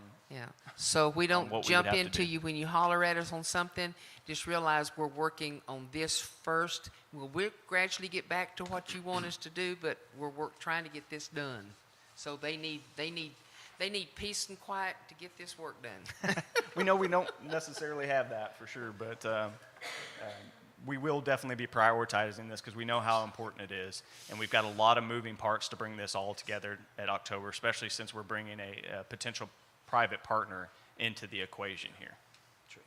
So Okay. with that, I'll answer any questions that we have on the sewer project before I move down the line. Is there any questions on it? I don't think so. You got it, Ken. We'll Okay. go on down the line. We'll keep pushing through. Okay, so on the next item here, fireworks and burn ordinance revisions. So I have requested these revised ordinances from our city's attorney's office, but we have not yet heard back from them. Mr. Bullock did raise a few questions in regard to some of these revisions, and so we'll be discussing some of the potential litigation with those tonight in executive session. Next, on the water well repair efforts. So the issues at Friendly Oaks and Westwood sites, we do have one quote in hand for a VFD and a sine wave filter at our Friendly Oaks location. It came from Wallace Controls and Electric to protect our well and distribution motors. The quote did come in below my previously authorized expenditure amount. However, it does not include any of the housing, climate controls, all those units that would be needed to protect these electronics in the Texas heat to make sure that we have a longevity. We did have Gordian out there about a week and a half ago. They brought Core Construction and Romo Electric out of the DFW area on 510. Gordian, if you're not familiar with them, so they're kind of a service connector. They're nationwide. I'm guessing that the quotes that we get back from those folks are going to be significantly higher. One, it's going to include a lot more components than that Wallace Electric quote does. But everything's going to be line itemed out so council can review those and choose what we want to move forward with or not. The other good thing with Gordian is that all of their contractors have already met the Texas Purchasing Act requirements. So this has essentially already been bid. So anything that we want to move forward with, we have that assurance. And then furthermore, Gordian kind of reviews these projects on the customer's behalf to make sure that there aren't any cost overruns or anything like that. So I expect to have that back either tomorrow or early next week. In the meantime, we have already spoken with Jurgensen Pump and asked for the motor to be ordered. And we've also already given them permission to reinstall the well. However, we are not going to be connecting electric to it. So we continue to protect the well site. However, we're just setting it up for any of the work that comes in for those VFDs to be installed. On additional notes on this one, I have reached out to McLennan County, the administrator's office, to inquire about some of our ability to secure some of those ARPA funding that the county's been giving out for electrical standby power and potentially to protect our well sites through that money. Okay, on the next item here, street repairs. So the street repairs approved by council through the interlocal agreement with McLennan County back in March are slated to begin in May at the end of this month, which is only a few days left, or early June, according to the county foreman. We just ask for the citizens' patience and understanding from the community as crews start their work on these streets, milling and resealing Crescent Creek, North Mesquite, Archie, Osborne, and South Temple. In addition, we've reached out to McLennan County and asked for their opinion and guidance on the best approach to the repairs for the section of Hungry Hill Road from Highway 7 all the way to the Creek Bridge. Justin Cross, the county foreman, stated that this overhaul would not be a huge project, but he does not recommend council's research request from the last council meeting to mill this to a road base at this time. McLennan County, they do not have any concrete work, so their bids for this material would need to come from a private vendor. However, if council desires to see the road move to a gravel one, we'll likely need to budget for adding new material every 1 to 2 years, as well as approximately 48 hours of labor from the county per year to have the motor grade come out and do this about once a month. Our public works crews, they do have a box blade that they could use to regrade this if needed, although it would probably not be nearly as efficient as the county would be able to provide. Justin recommends resealing this section, and we have requested the addition of Hungry Hill Road project to be included in this year's road repairs. However, I still have not received an official quote and interlocal agreement on that one just yet. On the other note of this one, we were able to meet with Helena this past month to discuss the issues we're having with their trucks on Hungry Hill Road. The meeting was overall successful, and they have agreed to immediately start locking the gate on Hungry Hill Road. So this is basically going to prevent all the big trucks from coming down that on a weekly basis. However, there are some exceptions. When they get really busy in the springtime, they have to open that up to handle the increased traffic flow. And then on weekends, they have third-party vendors come there to an unmanned site, and they have to unlock the gate. Well, obviously, for safety reasons, they don't want to do that on 107. So Hungry Hill, they would have to come down, unlock the gate, get their load, and then head out and lock that gate, right? But either way, this is going to reduce the traffic on Hungry Hill Road from those big trucks that were, weighing upwards of 50,000 pounds from going down that street and making us have to repair that even further. Okay, next one here, grant and funding opportunities. So the community development block application for the water line was submitted, and we are now just awaiting those award announcements. Jake with public management said that we should be hearing something from that maybe in the summertime is kind of what he was thinking. Our T-Mobile grant for the park structure was denied. They informed us on May 18th that they're going to be moving forward with some other projects. So, hey, it was worth a try, right? Committee updates. So the budget committee, we've already started on that for 23-24. Kicked off last month with the first official budget committee taking place on 5/18. Members are working on their initial budget numbers now, and we will be sending out request forms to the department heads for their input very soon. Staff is going to be recommending and budgeting to keep the same tax rate as last year of 46 cents per $100 evaluation. And as a reminder, this was a decrease from the prior year of 4 cents per $100. On the development front, I'll just say that we were planning on bringing several rezone applications to council tonight. However, Waco Tribune informed us that they did not publish our legal notices. So we had to reset all that. We had to send out our new letters. I think they had some sort of transfer of their legal department to Tulsa World is what they were saying, so just kind of a miscommunication, but it resulted in us having to push this by a month or so. K-Bar Eagle Ranch, they mentioned that they're going to be submitting a plat very soon, so we should be seeing that. We've already addressed the travel center tonight. And then CEFCO, their team right now is working with BEISD, their attorneys, to figure out some understanding on Miracle Lane. That's kind of their holdup. We do plan on meeting on this on the executive session tonight to talk about some of our litigation. And then next week, we do have a meeting with their VP of Land Management to see if we can, help them work through some of the issues that they're having even further. And with that, I am finished. Okay. Any questions? Any questions for Mr. Manton? Okay. All right, Chief Dorsey with our police chief report. Thank you, Mayor. Good Thank you, evening, sir. everyone. Council, Mr. Manton. Good evening to all our citizens. Thank you all for being here. I'd like to start off with the police department report for the month of April. Calls for service, we had a total of 128 reports, total of 10. That includes arrest, offense, and incident. Crash reports, 10. Citations and warnings, total 189. That's 135 citations and 54 warnings for the month of April. Also during the month, the police department, we've conducted 297 security checks.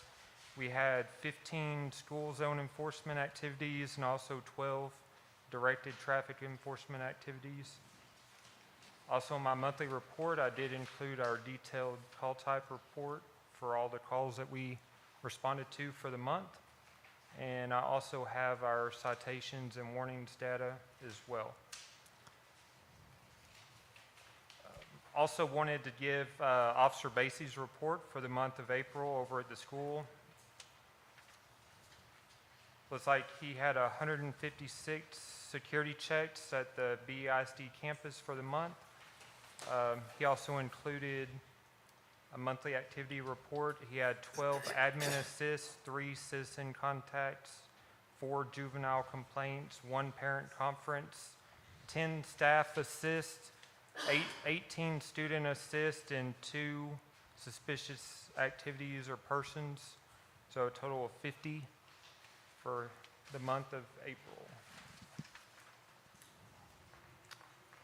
I did have one announcement. Next month,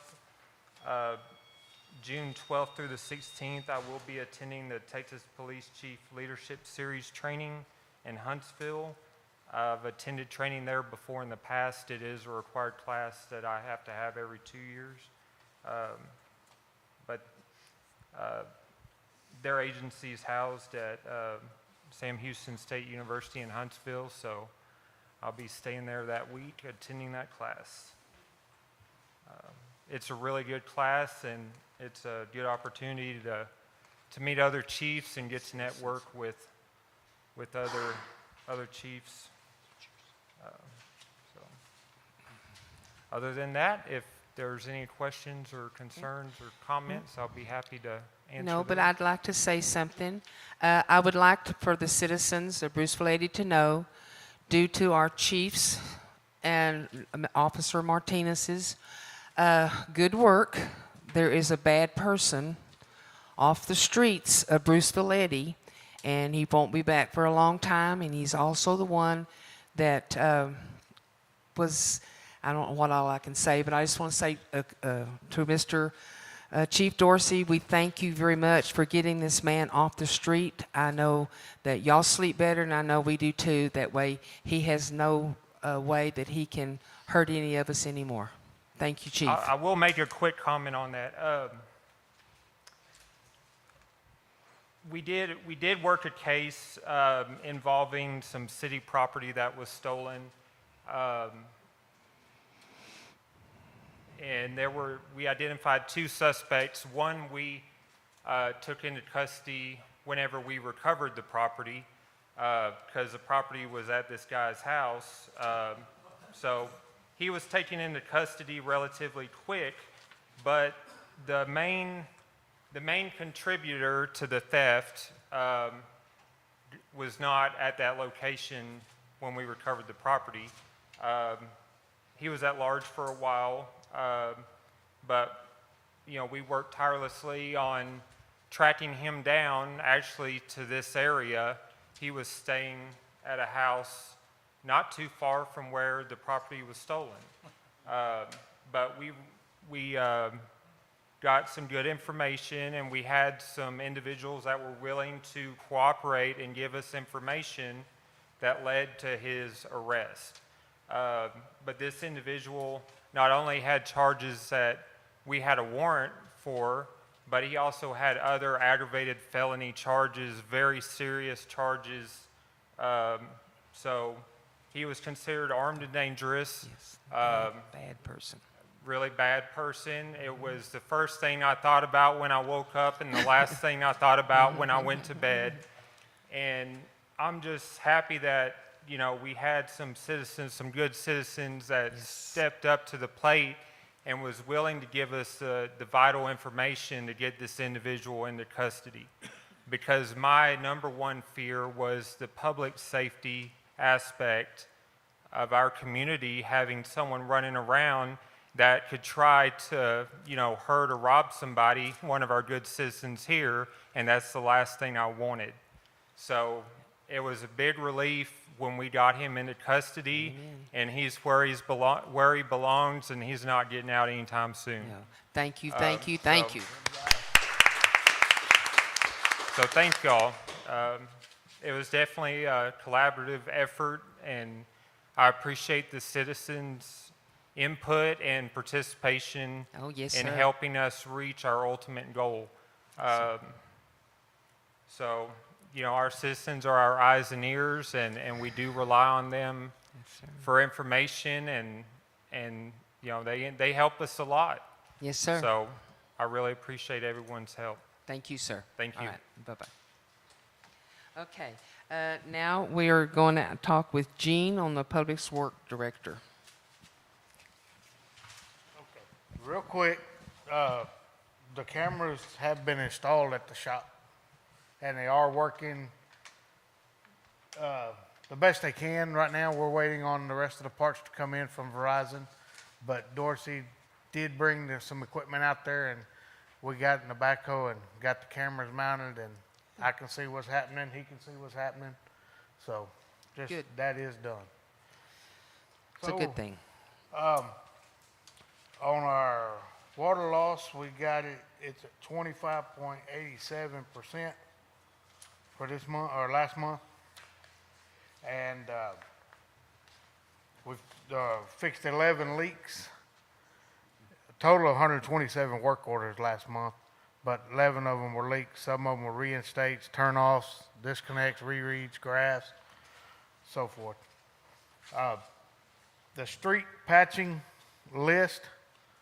So if y'all got anything for me from April, y'all are lucky because I had so much going on. Yeah. So this list is done.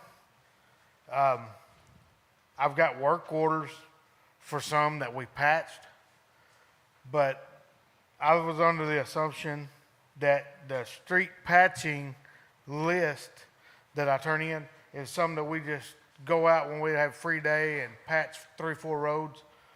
But if somebody calls in with a work order to patch, then I wouldn't put it on the list here because I've got it on a paperwork for a work order. If we need to fix it, you know, I need to know, but I mean, that's all I got. All So right, Gene, thank what you're you. saying on that one is the list is going to be for our proactive street patch, and when we go out there and just take a half day or a full day and just patch up as much as we can. Right. Whereas the work orders with citizen complaints is going to be listed on that standard report that you do every Right, month. because when they call in, the ladies in the office are gonna make a work order for that. And I may not have, you know, we may have done part of that road and ran out of mix or ran out of time, and then somebody call in with a work order. Well, I'm just gonna fill out my work order and turn it in because it's recorded already. Okay. You know, because I may not have the tablet with me at all times too. I try to write them down. Mr. Wiggins? Okay, well, on your report on the streets, you know, it shows total completed at 4, but then under your street patching report, where it shows the date and what streets and who done it, it didn't show any.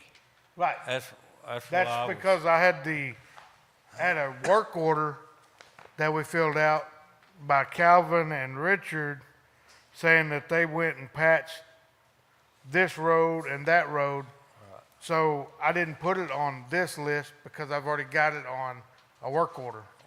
I think it would be good though if it would be on this list, and that way we, the council, sees, well, you know, what road that y'all did something Right. on. But and if when I'm you not did. here and they don't put it on the tablet or let me know, then I don't know. But if I've got a work order showing that they patched and they turned it in, it's in the system, that, you know, Well, because if I'm not here for a week or whatever on vacation, right. I don't know what got done that week.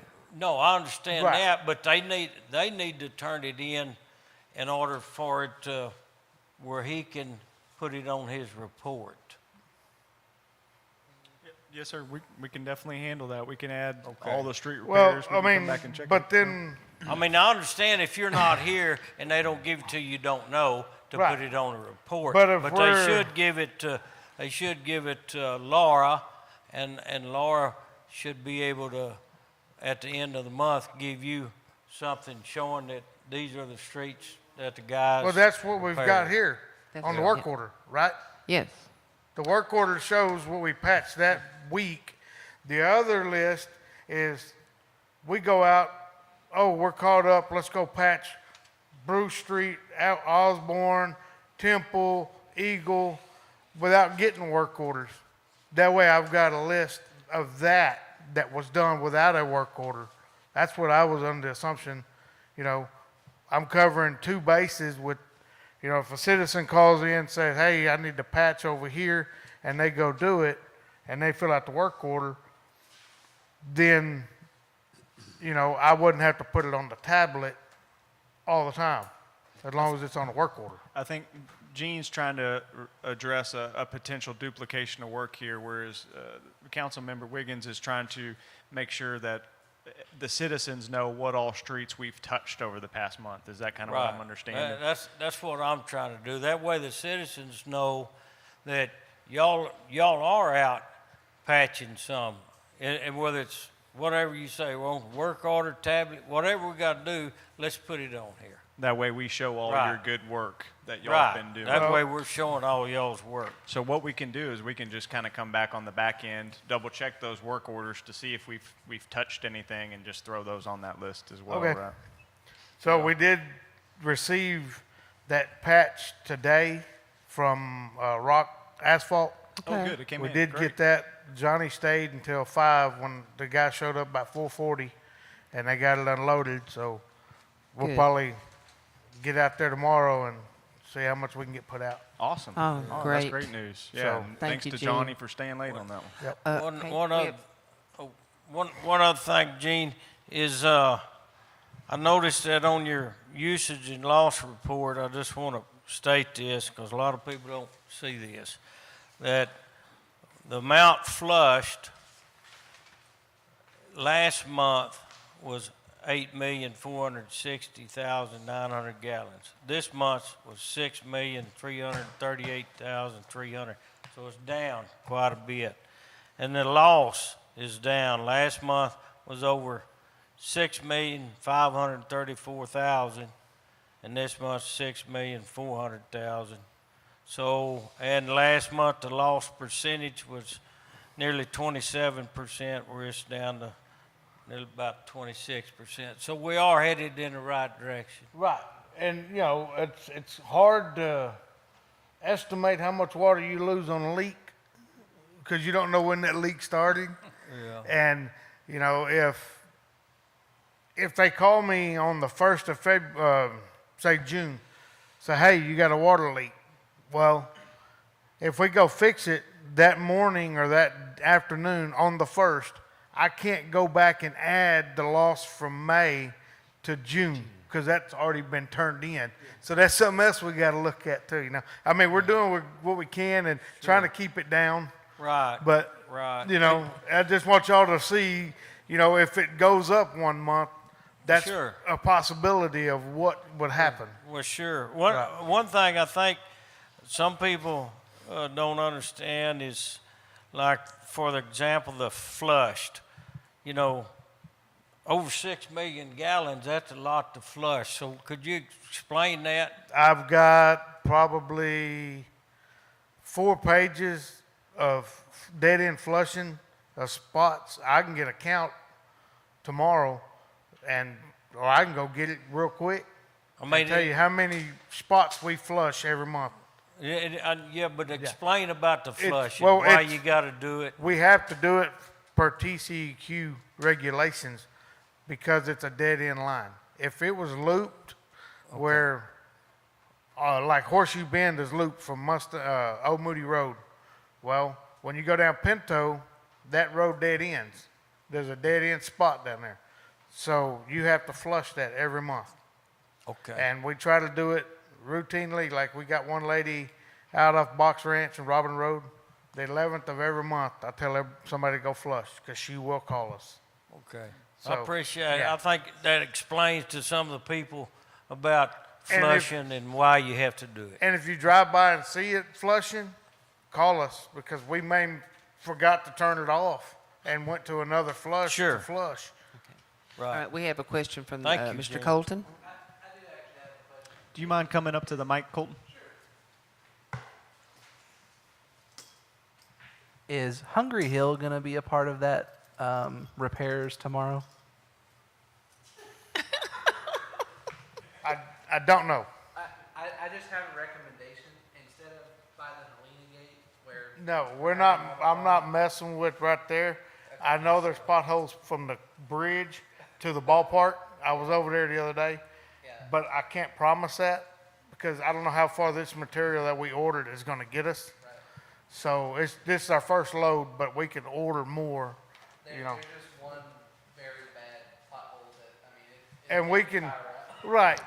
And I hate to go over there and do one hole and leave the other 200, but, you know, we may start at Hunger Hill, but we like to get Eagle and, you know. and I know a Right. lot of other city roads Yeah. Okay. But, in the same shape or worse. right, I just, if Hungry Hill's gonna be on that, I wanted to let you know. right. No, I did see it the Every other day. question's a good question. Right. Thank you. Thank you, Colton. Yes. When he was stressing about Hungry Hill, didn't you talk with the county about fixing that one part? Yes, sir. Yes, sir. So just waiting on the official quote to come back in from From the Hungry county, Hill yeah. to reseal that section from Right. Highway 7 to the Yes. bridge. Yeah. But the section he was talking about is from the bridge towards the ballpark.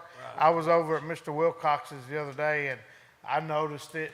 So, but we were out of cold mix and we didn't want to order a load of cold mix with this other material ordered already and coming in. Yeah. So, So Okay. do we want to speak just real briefly on this new material we're going to give a try out and how that kind of compares with the cold mix?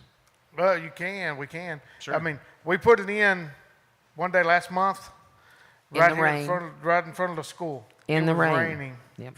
And we blew it out with our blower, and it's like a gravel over with your vehicle.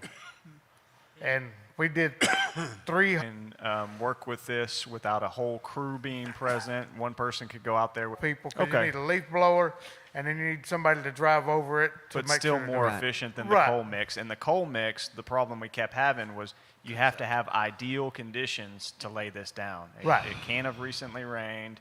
It needs to be warm outside in order for it to stick. And this material is supposed to have a 10-year warranty, or 3, I don't remember what it was. 10. Yeah. I don't remember that. And there is a warranty on it. So if we get a bag and it's not supposed to, you know, activate and get hard in that bag, and we got to toss it, we can call the gentleman up, and he'll send us another bag. Then they'll get damaged. But you know, if you're driving to City Hall one day and notice a hole pop up, dump some in it. So, All right. All right. Thank you, Gene. all right. Thank you. Okay. Engineer report. If you want me to. If I don't hear from anybody, we Nope. just move Let's just forward with move that. You on can go to ahead the and accept. community development report. Thomas Arnold. Thank you, ladies and gentlemen. How y'all doing today? Good to be here. Code enforcement, building inspection, and permitting report for April of 2023. I had, going into the month, had 80 active cases. I closed a total of 22, started 27, brings me to 85 currently active cases. Types of cases I have are 7 dangerous buildings, 25 high grass and weeds, 2 no permits, 2 distance requirements for livestock, fowl, and bees. Interesting cases. 1 septic system, 1 cargo container, 11 junk vehicles, 58 rubbish cases. Number of building permits issued and type, we had 14 permits issued for the month of April, 3 for fence, 1 gas line, 3 accessory buildings, 3 electrical, 1 carport, and 3 garage sales. Burn permits for the month of April, we had 5. Inspections, had total 6 inspections for the month. 1 plumbing rough, 1 accessory building, 1 electrical service, 2 carports, and 3 fences. And I managed to log about 28 hours in facility maintenance. Anybody have any questions or concerns for me, sir? No, sir, I don't believe at this time. Thank you very much. We Thank you very much. appreciate you. Okay. Consent agenda. All items listed on the consent agenda will be considered by the City Council and will be enacted on by one motion. There will be no separate discussions of these items unless a council member or a member of the public so request. Does anyone have any request? If no request, then I need a motion. Mr. Bass makes a motion. I move to approve the consent agenda, items A, B, subtitle 1 and 2. C, D, yeah. C and D. And, yeah. C and D. And C.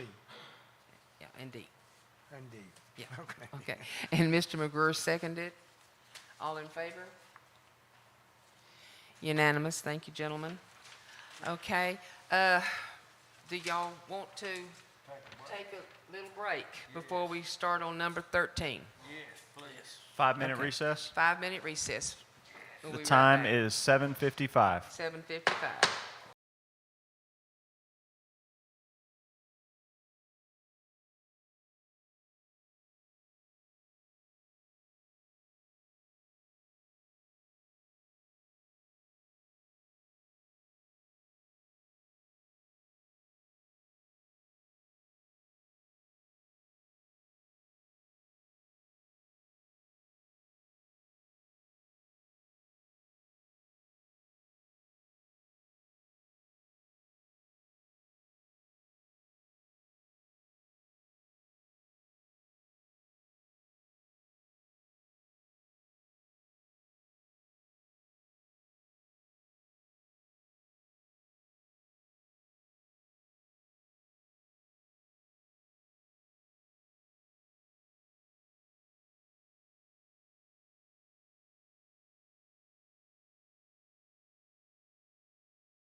It is now 8:03, and we are back.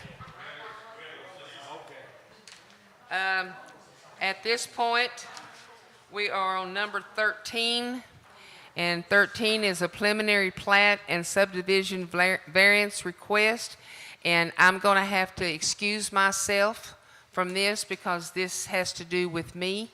So now it will be turned over to Mr. Bass as acting mayor. Thank you. And We need to wait on Mr. You don't have to leave. Yeah.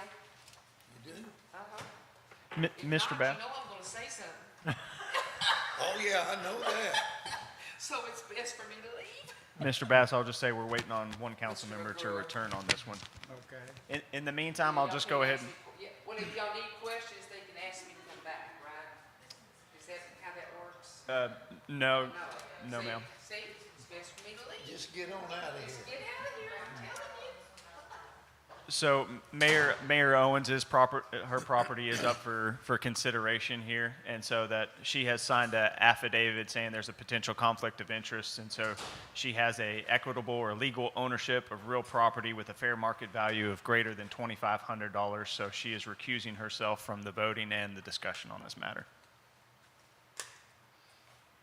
Okay. Preliminary plat, this concerns, I think, two separate lots, just off of Melissa Street. Melissa Street. And she's going to have to put in a street. That's correct. Would you like me to read the agenda yeah. item real quick? Mhm. Yes, sir. So this is for a preliminary final plat for subdivision as well as variance requests. So this is for the consideration of the Owens addition. Council to discuss, consider, and possibly take action on a preliminary final plat submission for property owned by Mrs. Linda J. Owens, the applicant, being a total of 2 lots, with one being a 3-acre tract and the other being a 2.91 acre tract, both out of the Levi Pruitt Survey Abstract number 723 in the city of Bruceville-Eddy, McLennan County, Texas. Being part of that called 23.39 acres described in deed to Linda J. Owens as recorded in McLennan County Clerk's document, I won't read that number, of the official public records of McLennan County, Texas, located east of Mackey Ranch Road, north of 3rd Street, and adjacent to and southeast of Melissa Street. Furthermore, there are 2 variance requests, road design and water system design. This is going to be for a variance to Chapter 10, Exhibit 10A, Subdivision Ordinance Amendment 1, Appendix A, engineering design to allow for a property to have a 10-foot wide gravel roadway with roadside ditches in lieu of engineering design requirements. Furthermore, the second variance request for this is for engineering design to allow for a 2-inch water main in lieu of engineering design requirements. Okay, is there any discussion on this? I have some. Yes. Well, I didn't think you was through. Oh, yeah, I can move into my discussion on the property, kind of my administrator's portion of this first. You ready? Oh. Good to go. I Did think you have a general question? Yeah, go ahead. He has something to say. Go ahead. We've already had 2 people stand up here and said tonight that why have ordinances if we're not going to stand by them? And Yeah. this right here is, what, 3 different ordinances that she wants a variance on? That'd be two separate sections. 2 separate sections. Yeah. So this is the first slide, right, Danielle? This one? Let me double check. Okay. All right, so yeah, just a little bit of background on this plat here. So the original plat was submitted on April the 3rd. I asked that the property owner remove that, withdraw that from consideration because there were some significant deficiencies in that plat after getting it to our engineering firm. So on May 9th, a resubmission was provided to us, and then with recommendations from our engineering's office for these variances. So City Council must act on a plat submission within 30 days of receipt. Otherwise, it's deemed approved. So you have to make some sort of some sort of action must take place on that tonight. Danielle, if you go to the next one. So speaking to the ordinances, right? Yes, we do have ordinances that require certain aspects of a subdivision to be built a certain way. However, the ordinance was also built out with a ability to work around that in certain circumstances, right? The ordinance wasn't meant to fit every single situation as a one-size-fits-all, right? The variance process is spelled out in our subdivision ordinance and allows city council to grant variances in the event of extraordinary hardships or significant practical difficulties that result from strict adherence with regulations, or that the purpose of these regulations may be better served by an alternate proposal. So that's what we're kind of discussing tonight along with the plat. Danielle, if you'll move on to the next one there. So this is the plat here. It has been corrected. The initial plat had an entry, exit, egress easement that you'll see right there. However, our ordinance says that anytime you're dividing lots, you have to have 80 foot of public right-of-way in front of it. So that was the major deficiency that we had the plat preparer correct. So you'll see now that the developer here would be dedicating a new public road in front of these two lots. Next slide for me, Daniel. So just some pictures that we took this morning on Melissa Street. Right now you can see that we kind of have this dead end of the chip seal and then a little bit of a washout where there was some old gravel, and then you can see where the developer has already added some new gravel that connects into their requested improvement dedication. Go to the next slide there. So this is what that road improvement looks like today. So you'll see there facing Melissa Street towards the proposed lots and then the new lot location. Keep going for me. So considerations on this one. So the improvements have not yet been completed. Roadside ditches still need to be put in here. The road still needs to be extended to the end of the lot lines. And then the fence would have to be moved to make sure that the city has the full right-of-way here. We also have not yet had a water service study initiated for these properties to determine what total improvement costs would be due by the developer to get whatever size water line needs to be brought out there to those lots. Again, talking on this topic, this is always a cost, or historically has always been a cost covered by the developer. I think I talked a little bit about that, but there's a portion of Melissa Street right there that's washed out. It needs some improvement, likely in order to ensure service vehicles have reliable access, trash trucks, buses, emergency service vehicles. Next one there. This new road, it would need to be maintained by city crews. We talked about this a little bit earlier. They do have a box blade. We're talking about a pretty small section of gravel road that would have to be maintained. Otherwise, we'd have to set up some sort of maintenance agreement with the county to keep up with this road because it's gravel, so it's going to need constant attention on that one. The improvements here will add taxable value to our base, new residents to the community, and new water customers to our system. This land use is consistent with the comprehensive plan. Next one. In staff's opinion, those major deficiencies with the plat have been addressed, and the variances requested are reasonable, consistent with the area, within our ability to manage growth, and not detrimental to the public health. Next one. So these are the variants that are being requested. One, requesting a deviation from the road design standards to allow for a 10-foot wide gravel roadway with roadside ditches. As you can see below there, this is what the subdivision ordinance states that you need. 30-foot wide, reinforced concrete curb with gutter, 6-inch thick cement base, and 1.5 hot mix asphalt cement. Next one there. The next one is a request for the design of the water system. So right now the subdivision ordinance states that you have to have a looped 6-inch water main with all relevant pertinences. So that means fire hydrant, that could be a flush valve, whatever the engineer comes back and says needs to be installed out there. So they're asking for a water system design instead of that 6-inch for a 2-inch water main. Next one. So on this one, here are your options to proceed. You can move forward with the approval. The plat will be filed with the county. Staff will move forward with ensuring that the remaining public improvements are made before any building permits are initiated, and work with the developer to begin the water service study. approve with conditions, accept the preliminary plat only, contingent upon the final plat submission, and only after improvements have been made, or you can choose to go with one or more of the variance requests. And then lastly, you can disapprove this. The developer will have to wait at least another 6 months before bringing this back to council for further consideration. The next one.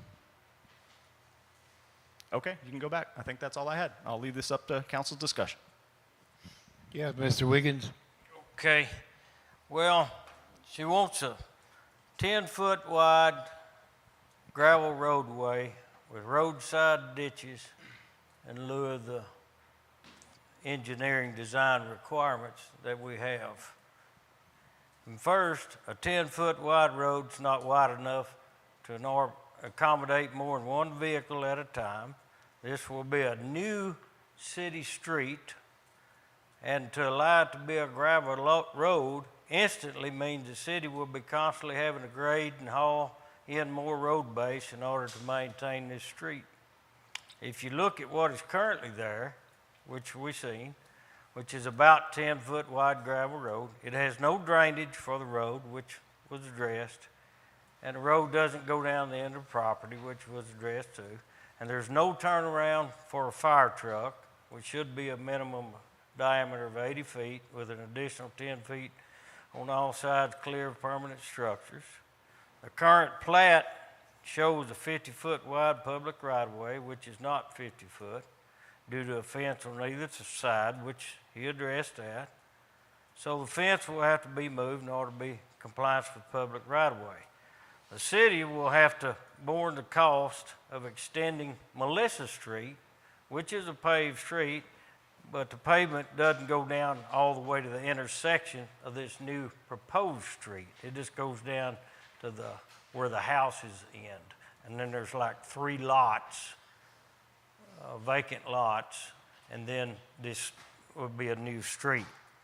So, and that, as you saw, it's like topsoil with a little bit of gravel spread over it, kind of a vehicle trail down there to the proposed new street. So if it were to rain, my concern would be about vehicles getting stuck there, and especially like a heavy fire truck, if a fire truck needed to get down there. So the city would have to make corrective measures to ensure emergency vehicles can and will be able to get not only to this new street, but also get down to the new street to the housing addition that is proposed in case emergency exists. And then to address the water system variance request for the water system design, wants to allow for a 2-inch water main in lieu of engineering design requirements. You know, as in accordance with our engineer, he stated to extend a 6-inch water main from Melissa Street across the full frontage of both lots, terminating at the end of the new 50 feet public right-of-way. Currently, there is no water line to this property, and there are other vacant lots surrounding this property which could be developed in the future. More of a reason to put a 6-inch water main in order to negate future water line size issues, which we all know that we have in certain areas. As we've stated in past meetings, we do not need to put any more 2-inch lines in. So kind of to summarize this, you know, I understand Mayor Owens' position. However, it's my duty to look out for the city's best interests. With that said, if we allow a substandard new street to be placed in our city, when we know that we, the city, will have to maintain it on a regular basis, and the cost of maintaining it and the man hours to do it will be overwhelming in the future years, then why would we do it? Concerning the water line issue, especially the city council members should know that when installing a new development, which according to our own city ordinance and our city engineer should be a 6-inch line, we should not allow a 2-inch line due to all of the undersized water line issues that we've had. Additionally, if we allow these 2 variances, you can be certain that there will be others that will want the same type of variances as well. And with the people that spoke on the road conditions earlier, out in Falls County, like I said, we have ordinances for a reason. And they were written by people a lot smarter than us. And so, with all this said, I'm going to make a motion that we deny both variances requested. Okay, motion's made and seconded to deny both variances in item 13. All in favor? Unanimous. So, Mr. Bass, we still need some sort of action on the plat as well. Oh, the plat? Oh, on the plat,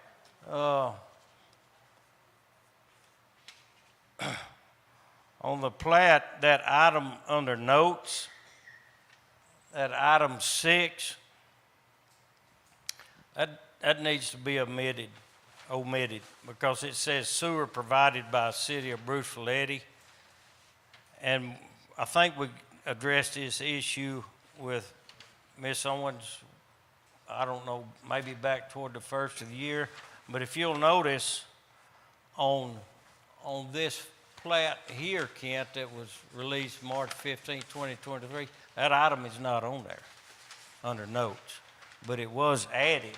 So we don't even, the sewer is not going to be provided by the city. It's right now, you know, we don't even have sewer. Hopefully we're going to get it, but we need to omit that. Well, I think what you can do is if you want to approve this plat as it is without those variances, you can make it conditional upon anything you really want on that. But the sewer system will have to service these folks because they are in the city limits. So that is correct, and I don't think it needs to be amended. It just isn't current. Well, I still think it should be omitted. But now, what I don't see on this plat is any utilities. That's Is correct. There's not a utility easement that was dedicated on this plat. Okay, all right. So with that said, I'll make a motion that we deny this final plat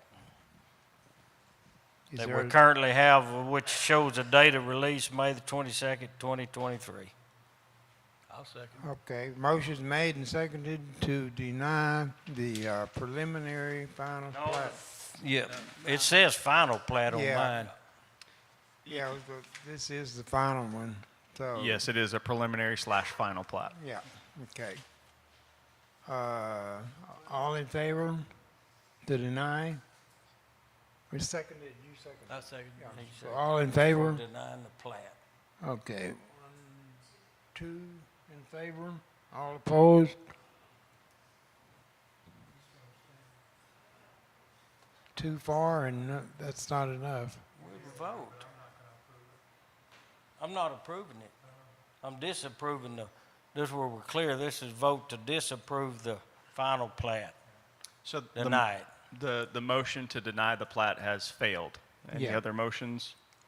Yeah.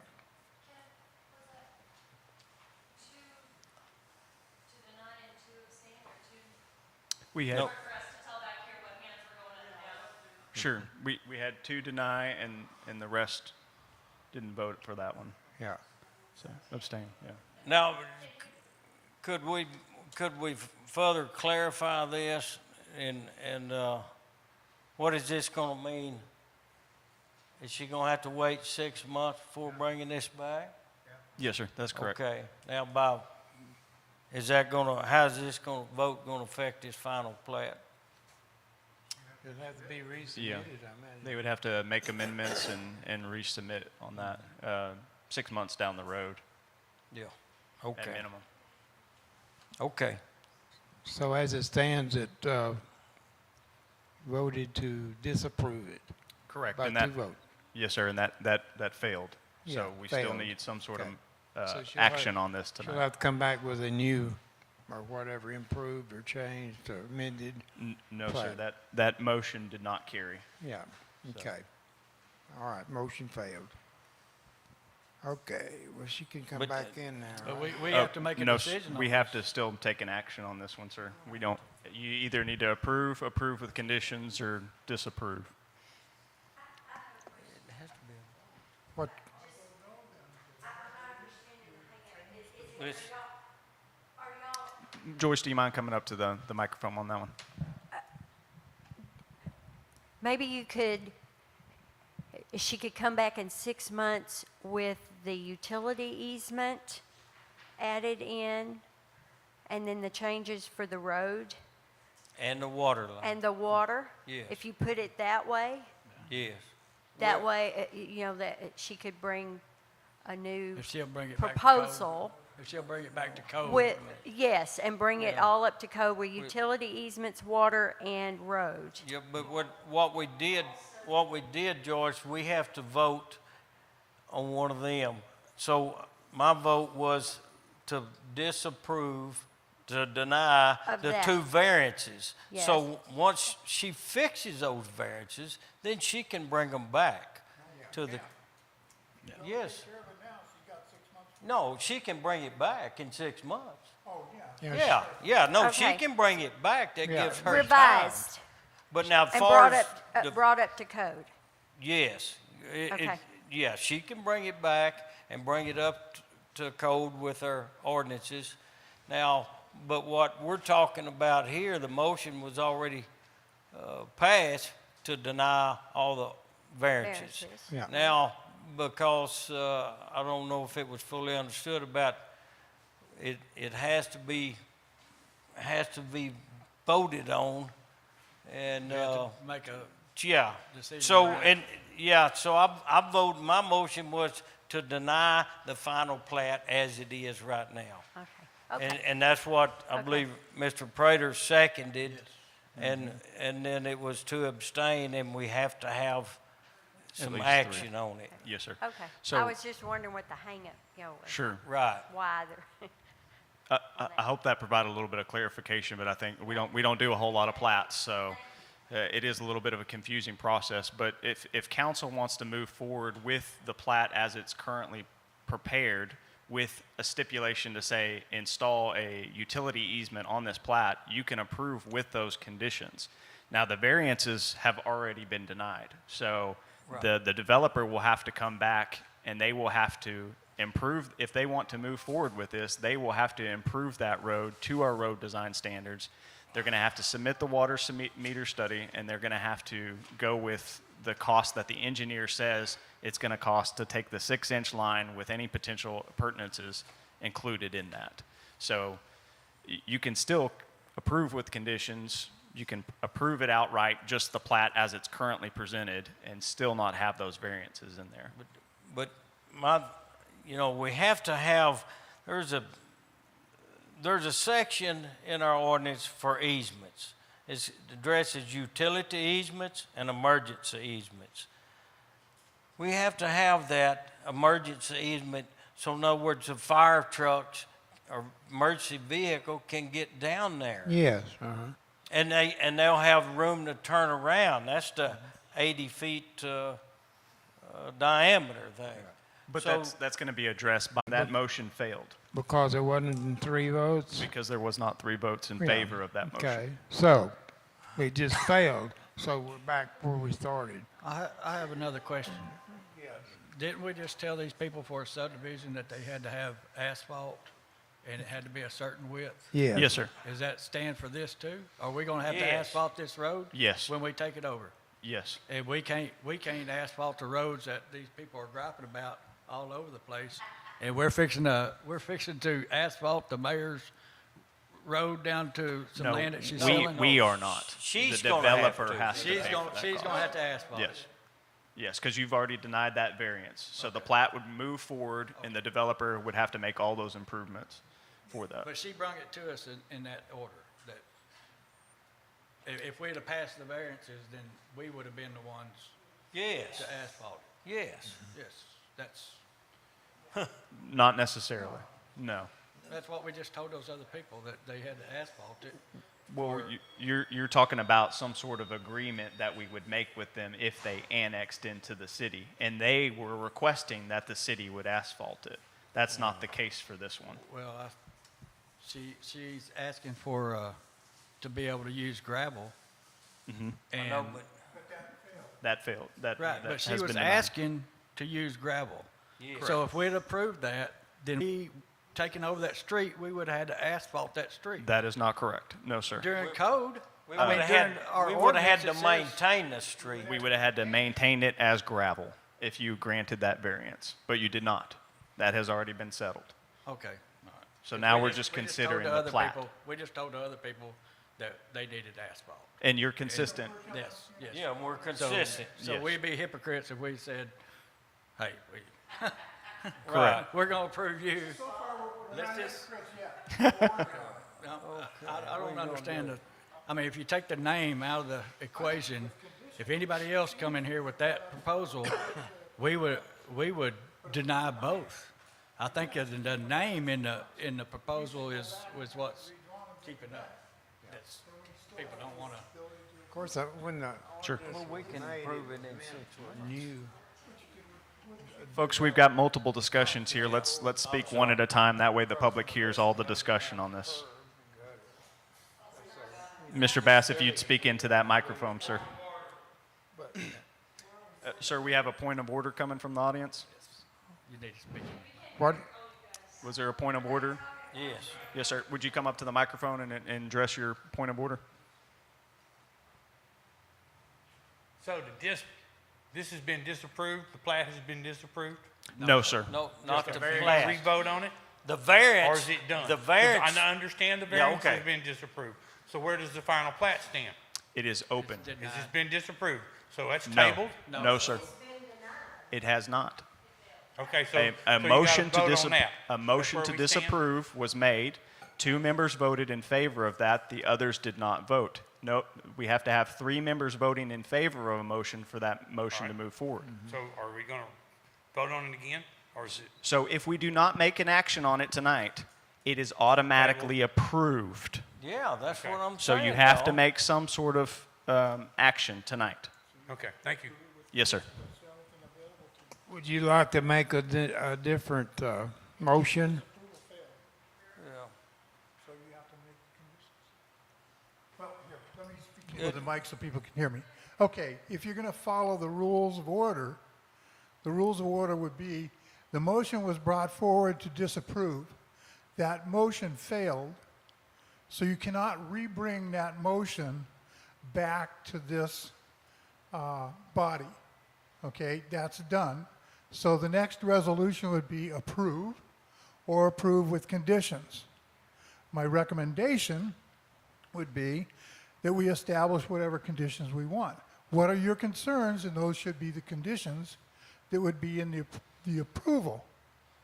So essentially, it's a pending approval because she's going to have to come back and say, okay, I've fixed these things. The road is going to be according with the city ordinance.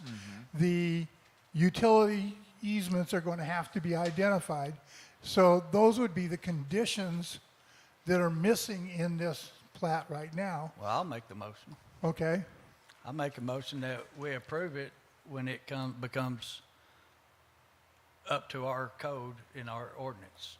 So you're So saying she fixes what needs to be fixed for whatever ordinance we have for her, just like anybody else would have to do. She brings it to us like that. So Would you're that sa- be approval? I'm sorry. So just to clarify, the motion would be to approve this conditional upon, and approve this, say, as a preliminary plat. So not accept it as a final plat, but Yes. approve it upon what conditions? So the condition that you want to see a utility easement, Utility easement, emergency easement, and obviously the, you're gonna have to. The street. Obviously, the variances, both of those variances need to be, as stated per our ordinance. Yes. yes, sir, the variances are gone. Okay. So all the subdivision rules So the apply. utility and emergency no, that's, the 6-inch water line was A variance request. yeah. Yes, so that one's approved. That don't need to be on Yep. here. So that one will be considered. So the motion is to approve this as a preliminary plat conditionally upon addition of a utility easement and emergency easement being added to the plat before a final plat is brought to council for further consideration on this one. As long as it's up to our ordinances. Yes. Yes, sir. It has to fill into our ordinance. Yes, sir. Well, the For a preliminary subdivision. plat as it's currently prepared, according to staff and according to the city engineer, does meet those specifics on that. Councilmember Wiggins is bringing up some points that he thinks are deficient in that preliminary plat. And so that's what these conditions would Yes. address. Correct? Yes. Okay. Right. And far as you keep saying preliminary, this plat says final. I've never seen a preliminary plat on this project. Yes, sir. Not one time have I seen something that says preliminary plat. Every time I've seen it, it says final plat. Now, in our procedures, it calls for a preliminary plat first, and then you move on down to the final plat. It But does, I don't sir. know why, but that was skipped. So there is an option on our application for both a preliminary final to be at the same time on that one. And our ordinance does say that in general, these are the procedures we will follow. But sometimes staff does find it necessary to kind of modify the steps in this in order to get council what they need to review on that one and to help with the developer on this one. So this is not a huge subdivision. So in staff's opinion, we thought it would be best to bring the preliminary and the final together in the same action. But going forward on that, if we're going to hold others accountable and make them go by our procedures, which our procedure is very well laid out, and it says preliminary plat, then we need to hold everybody accountable for that, and especially someone that sits up here. So just to clarify on that one, council's interpretation is you want me to follow those steps 1, 2, 3, 4, 5, 6, 7, 8 every time, even though the ordinance does say that in general these steps will be followed as such. So basically taking away the flexibility from staff to say bring a variance beforehand or work with a developer on some sort of different cases to bring action to council ahead of time. That would require a modification of the ordinance. I agree And with we're that. not in a position to do that because it's not presented as an ordinance right now. This right here is the procedures for subdivision platting, section 4. That's what I'm asking you to go by. Yes. Yes, sir. And it does say in general that these steps will be followed, but we're kind of getting a little bit off course here. Yeah, right. So if council would like to consider changes on this one, I would ask that you come to me afterwards and maybe we can set this up as a separate agenda item. So getting Okay. back to the action that we have at hand is that preliminary final plat up for Yes. consideration. On the floor. Yes. Was there a motion on the floor on that one? Yes. Yes. Okay, so we need a second. All right. You made the motion. Yes. All right.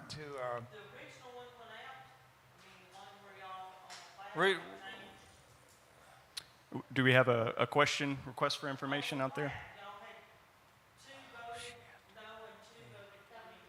That one failed, Pam. That's correct. Yeah. Approved with This is a- conditions. This is a new motion. And, And the conditions on that one, again, for your minutes, are conditional upon a utility easement being placed on the plat and an emergency easement being placed on the plat. And my understanding of that is a cul-de-sac, correct? Because I'm not Correct. sure what an emergency easement is. It is stated in our ordinance. Okay. As stated per section, As stated in chapter ordinance. 10, section 4 of our ordinance. okay, is It there? tells you what emergency Yes. is. Good to go? Can I amend that motion to where we simplify this by saying that the plat as submitted must comply with the city Ordinances. development ordinance? Yes. Okay, that simplifies So- all our That's it, yeah. Yeah. But Okay. But we Do need you to agree make, to that? we need to make sure it has the utility easement, and I know. Follow that book, then I'm good. Right. That's all I want is So- for it to Yeah, follow the book. that's in the What everybody else would have to- subdivision And ordinance. I'll just say this once again, that your city engineer and your city administrator have both reviewed the ordinances, and we did not bring this to council before being of the opinion that it met those ordinances. So if you're asking us to go back on that, we need clarification as to where you think it's deficient. And that's what you're stating in the utility easement and the emergency easement as stated in the ordinance. That's correct. But also the That's engineer Okay, so said. the amendment, you take away the amendment motion on that one? Yeah. Okay. Okay, so the original motion is still standing to approve conditionally. So do we want to go ahead and take a vote on that one? Yeah. Is- Is there a hold on, I got- second? Motion and a She, second. Second, okay. so she will have to put in a 6-inch line, correct? Yes, Yes, that is okay. correct. All in Oh, favor? we need to vote on this? Yeah. Yes, sir. Now All we in vote. favor? Is Mr. Griffin voting? Yeah, unanimous. Okay. Okay. Well, that was a sticky one. Let me go ahead and go grab the mayor and Yeah. Thomas get Go them. ahead and get the mayor back. This never happened before, just two people voting, not enough to. Yeah. Yeah. Yeah.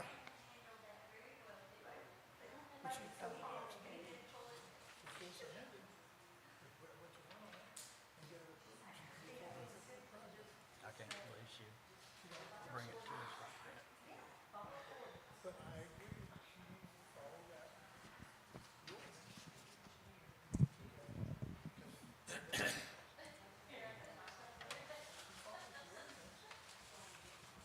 I don't think we're gonna finish this meeting tonight. I don't think we are either. It's He already. said he's gonna do it in the morning, and I won't be here.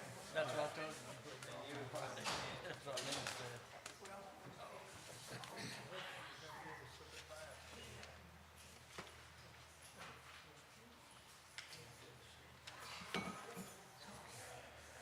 Are you back, Mrs. Mayor? Yes, I'm back. Okay, thank you. Take my hammer. Okay, we're on number, hang on, let me get to my piece of paper. 14, here we go. Yeah, 14. Okay, number 14, proposal for a rental registration program. Council to discuss, consider, and possibly take action concerning the creation of a rental registration program that will regulate both tenants and landlords. Council to hear an update from staff and provide the public opportunity to comment on the characters of the proposal ordinance. Okay. Who has something on that? All right. Okay. So we just wanted to make sure we included this on our next agenda as well. We only have a couple of updates for you at this point, but the process was approved by our city attorney. They have confirmed that we're well within our police powers as a general law city to establish a program such as this, and we have been provided ordinance language from another city to begin mocking up. Right now, we're currently drafting communications to send to stakeholders requesting that additional input and feedback into this proposed program. And the purpose of the item on the agenda tonight is just to allow council to further discuss it, allow for more citizen input. Danielle, if you'll go to the next one for me, and then I think you have to tap it a few times to get everything to come up. I don't know why I did special graphics on this one, but apparently it happened. So right now, we're at that green highlighted section, engagement with landlords and property management companies, and then we'll be moving on to the next phases of the implementation strategy later on. So no actions being requested on this one at this time, but I'll leave it open to you all. Okay, so is there any questions? Mr. Wiggins? Okay, on this, give us, the way I understand this is if someone has rent property and the person that's renting, a renter, moves out, then that's when this would come into play. Is that right? It could be that way. We can implement this program however y'all want to implement it. The ultimate, the end result is what we're looking at. If you want to say someone's renting a property and you want to wait till that tenant moves out before they have to register that, that's something we can make happen. That's But true. We can address that however you want through the ordinance. right, but you know, we're just throwing this out there, not telling nothing about it. But you and I sit down and had a discussion on this, and from my understanding was, if we did that and somebody moved out, then you would have to go in and inspect the property prior to a new person moving in. Is that Correct. Okay. Now, during your inspection, and you and I discussed this at length, if you went in there, and a lot of these homes here are older homes, built back before, I'm just going to say, the GFCIs, you know, were mandated. So if you go in there and they don't have the GFCIs, then you're going to require them to put that in there. Correct. Okay. And you're also going to look at the outside of the house. In other words, maybe the siding or whatever it may have, and for Structurally rotten sound. boards and paint and whatnot. And see, the issue that I have with it is we're getting into somebody's business here when I don't think we should. So to me, if it's in compliance, and so whether it's the owner or the rental, you know, people that take care of it, then they're going to go in and inspect that home when somebody moves out. And then when the renter comes in to look at it, if everything's good with them, then I don't see the issue. But we're going in and we're going to tell them that, okay, now you're going to have to probably spend some money on some of these homes around here, because I promise you some of them aren't up to the current code today.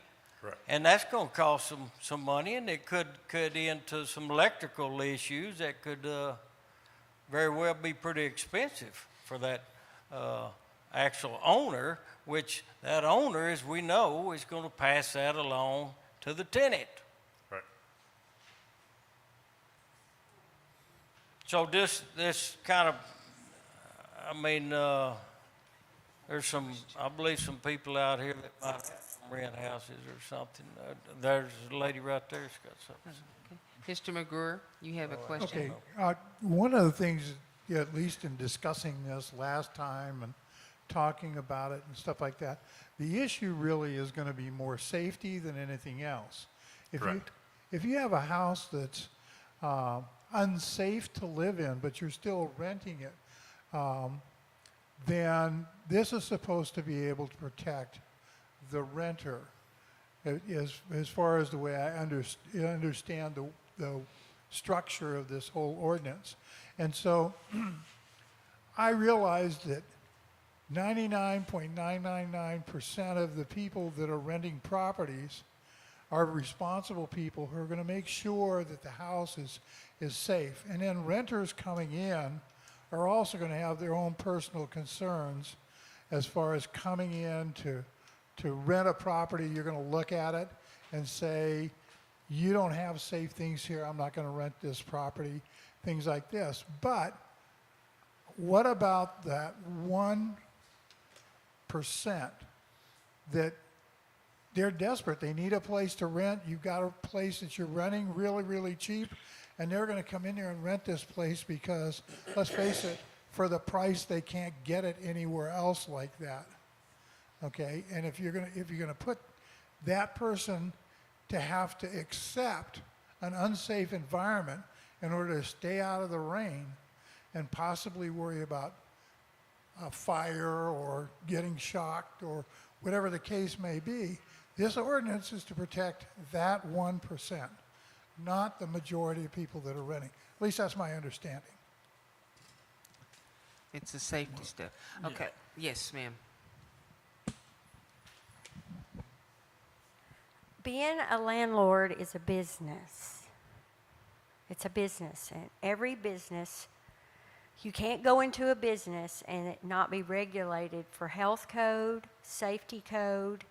I mean, I can't, my husband worked for Sherwin-Williams. They had huge warehouses, they had offices. They had to comply with safety and health codes. When you're a landlord, you have a business. I know of 2 examples. The apartment building in Florida that fell to the ground and killed people because they did not inspect that building on a regular basis, and there were water leaks over years, and people died. I have a friend now. She's a mother of 2 children, single mom. She does hair and nails, doesn't make a lot of money. She lost her home, couldn't pay for it, so she had to rent a very cheap house in the Woodway area. They had not inspected the electrical correctly. There was no, the people just rented her the home. It was not in good shape, but she couldn't afford anything else, and she had 2 kids. She goes to work, the kids go to school, they get a phone call, the house is on fire, electrical fire. She loses everything in her home. Her dog almost dies. They did rescue the dog. It was on the news in Hewitt. This will maybe save lives. When you have an ordinance where rent homes are inspected for safety purposes. We're not trying to, I don't think the city would be trying to infringe on their personal rights, but it protects the person. It's a product. Is this product safe? When this person is paying for this product, the use of this product, is it safe? Is it safe for them? Is it safe for their children? That's what you say in a business, any manufactured product or place of business. I think we need to look, the city should look at it the same way. That they're giving a product, something you can use, they're selling it or renting it, leasing it. Is this safe for the consumer that's going to use it? And the city's just ensuring that it's safe. The city's saying, yeah, this is safe. You can move your family in, and you're not, no harm's going to come to you or your goods or your pets. And that's just, basically, I think, what the ordinance would do. And so I think it would be a good thing and a responsible thing for the city to do for the citizens. Yes. Thank you. Mr. Prater, you have a question? Yeah, my family member, she moved in the house and electrical problem. She didn't know the difference between right and wrong. And I guess most of them single mothers, they walk in there, they don't know if a wire is supposed to have wire nuts on it. They don't even probably look at that. I think it's our job to look at that for them. I'd want my family members safe if they had to live in a rent house. I'm all for it. Okay. Anybody else have any? Yes, sir. You want to come? You'd have to come up here to the mic, sir, please. I'm just curious, is a landlord going to have to register rental property in the community, or how do we track that? Or rental property is hard to get by. I mean, I can rent a house without advertising it. So how do we know that's rental property? Okay, Thomas, you have an answer for that? A lot of it's going to be on the honor system. I mean, there's a few things that we can do to tell if a property is a rental property. I mean, obviously, if the occupants have a water bill, if the water bill is in their name, versus the tax, the owners. I mean, but a lot of it's going to be is still going to be on the honor system. I mean, we're going to ask them to come register. And those that don't, hope I don't catch you. Yeah, we would love for everybody to come and do the honor system and register, but we can't twist an arm. Yeah. So, I mean, it sounds like to me it's got to be done with a water bill. No. Typically, cities do look at the county tax records, and speaking as a rental property owner here, I got a citation from another city a couple days ago, or last week. And the way they determine that is because my address, my mailing address, is different than the property address that's listed, right? And so we would use those to help, enforce any ordinance that was created for a registration program, for an inspection program that could potentially go along with this. And are we going to catch all of them? No, we're not. We're not. But you at the end, the goal is to get citizens in safer houses, and there's definitely a revenue aspect to this as well. So money would be coming into the city. We would like to use that money to abate some of our substandard housing around the community as well. Yes, ma'am. You have a question? Yes, ma'am. I don't think the intention is to, Brenner moves out and we want it to have a fresh coat of paint and we want all the rotten doors replaced. I don't think that's the intent of this ordinance. No, it is not. It would be to, if there's exposed wires, if there's wiring near a bathroom or the GFI. Water coming out of the light fixture. Yeah, so I think the gist of it, from my understanding, is before it's rented to another family or person, whatever, that the just basic safety is covered by this landlord. Okay? So I don't think we're trying to tell the landlord you have to have the Taj Mahal to rent it out because it needs to be beautiful. Okay? I mean, Right. the person wants the paint being not repainted and they don't want to have to pay a higher price. That's their decision. Yes, ma'am. So anyway, Okay. All right. We have time for one more comment before we move on. Yeah. Mr. Wiggins? Okay. On that note, the GFCI plugs example I give, he's going to make them put them in there. Is that something that's needed? The houses, not disagreeing with you, but do some houses have it now and it's fine? Yes. But anyway, what I was wanting to ask about is if a rental property owner does not register and you catch them, is there a penalty going to be involved for them not saying, hey, I've got a rent property and I need to register it with y'all? I hope so. I don't know what it would be, but yes, I do. So we could address this a couple ways. We can just require that rental property owner to come into compliance and pay whatever fee we establish, or we could also add a penalty component as well. Right. Okay. Right.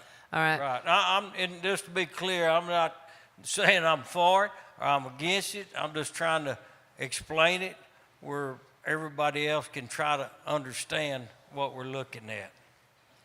Okay. All right. Do we have a motion or anything? No motion on this time? No. Okay. All right. No motion taken at this time. Thanks, Thomas. Thank you very so much, sir. Okay. Number 15. Because it said take action, so that's the reason I was asking. Okay. Number 15, proposal of engineer service, hydraulic model of the GIS map. Council to discuss, consider, and possibly take action to approve the city's administrator to enter into a proposal for professional engineering services for the purpose of preparing a hydraulic water model and a GIS system map of the Bruceville-Eddy water system. Kent? Yes, so MRB Group has submitted to us their request, their agreement to create a GIS database for staff, as well as a new water model to inform decisions on the water system improvements and future development.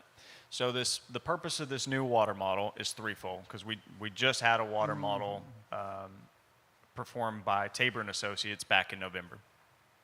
One, this is going to provide an updated opinion on the overall state of the water system and what areas potentially need attention, right? Two, it's creating a dynamic GIS system with joint staff access for better efficiency over paper maps.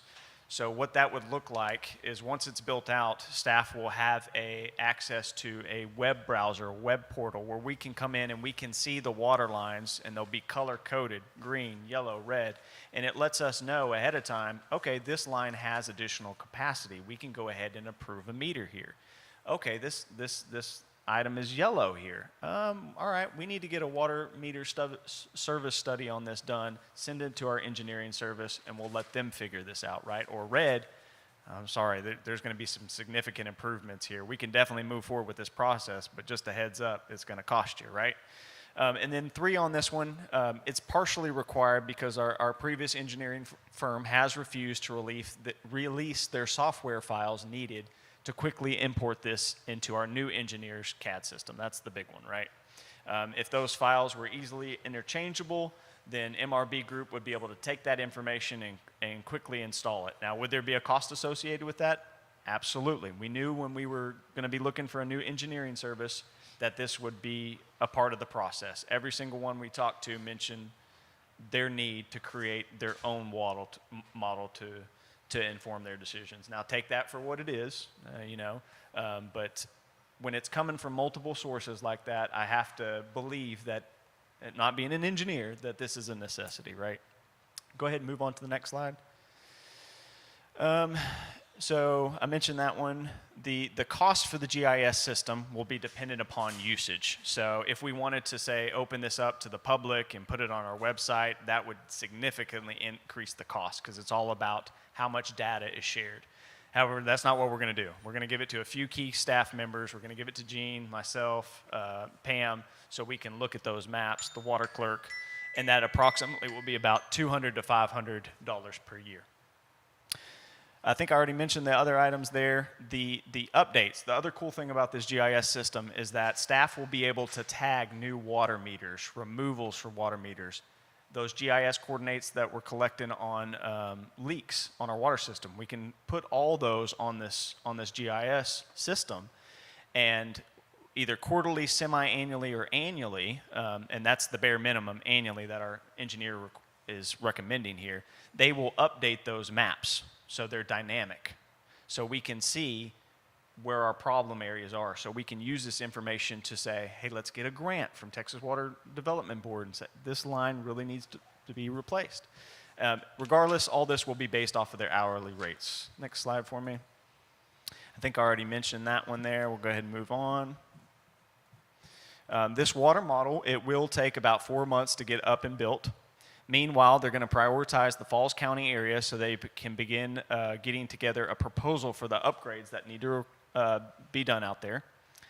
And then lastly, I'll just mention that our city attorney's office has reviewed the standard terms and conditions to ensure we have access to their electronic files and we have access to all the paper files should there be another change from engineering services. So my recommendation on this one is to approve. Any questions? Any motions? Mr. Wiggins. Yes, ma'am. I'll make the, let me get my paperwork here. Number 15. Which one? Number 15. Number 15, Yes, sir. okay. I gotta flip pages back and forth here. Okay, I'll make a motion that we approve the hydraulic model and the GIS map for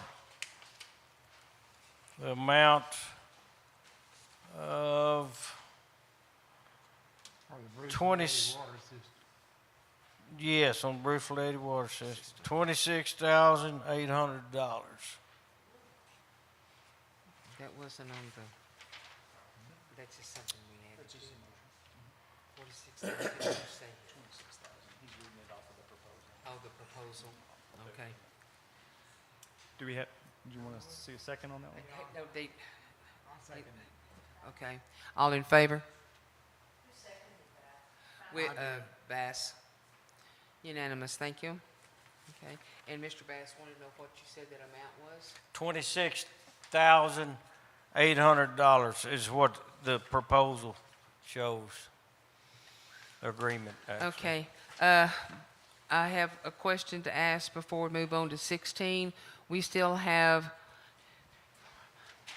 8 more things on the agenda. If y'all want to go on, we will. If not, we can adjourn this until in the morning. But I'm here all night, so it don't matter to me. So, Mayor, on that one, I'll just say that the only item we do need to go ahead and get to is that executive session. Yes, Well, if we're ma'am. gonna do Everything that, else we we might as well could do 'em all. push till tomorrow if need be. We can go ahead and do them all. I don't see no reason. I mean, the rest of them don't look like it's Not that long. very Okay. long. But that's just a question that I was Right. told No, to ask. I'm all for let's move Okay. on and not have to come Myself. back in the morning. Myself. I'm done with it. Okay, number 16. Lease agreement, Bruceville-Eddy Youth Sports Association.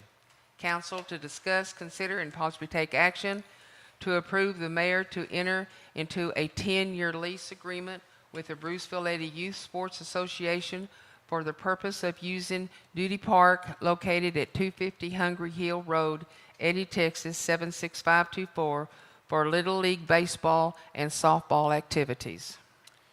Just in the sake of time, is everybody okay with me moving forward with some history on this, or do y'all want to go ahead and do a motion and move forward with I it? think everybody knows most of the history of Duty Park. Yeah. I'm good with moving Yeah, forward. just going forward. Anybody want to make a motion? I'll make Yeah. a motion Okay, Mr. Prater's making a motion. that we are into this 10-year agreement with the Little League Softball Association. Okay, okay. Okay, and McGruer second. Okay, number 17. Oh, all in favor? Unanimous, thank you. Agreement for professional services, James Redden. Council to discuss, consider, and probably take action to approve the city's administrator to enter into agreement with Mr. Redden, ICC license number 5291454, State of Texas Plumbing Inspection License 3537, for a period of time not to exceed 1 year. Same question on this one. Do you want me to go into some details and give my staff recommendation? Y'all ready for a motion? Okay, Mr. Wiggins? I'll make a motion that we enter into the agreement for professional services with Mr. James Redden for a period of time not to exceed 1 year. Okay, and Mr. Bass seconded. All in favor? Unanimous, thank you. Okay. Number 18, cast ballot for candidate to the McLennan County 911 Board of Managers. Council to discuss, consider, and possibly take action to vote to appoint a candidate to the McLennan County 911 Board of Managers. Okay, Mr. Wiggins. I'll make a motion that we select Mr. Ryan Holt. It's Ryan Holt. I'll Ryan second Holt. Ryan Holt. that. Holt, H-O-L-T. Yes. Ryan Holt. I think he's extremely well qualified according to the write-up. Oh, okay. All right. Second on that one? Yeah, Oh, I'll Mr. Brown. pass. All in favor? Unanimous. Thank you, gentlemen.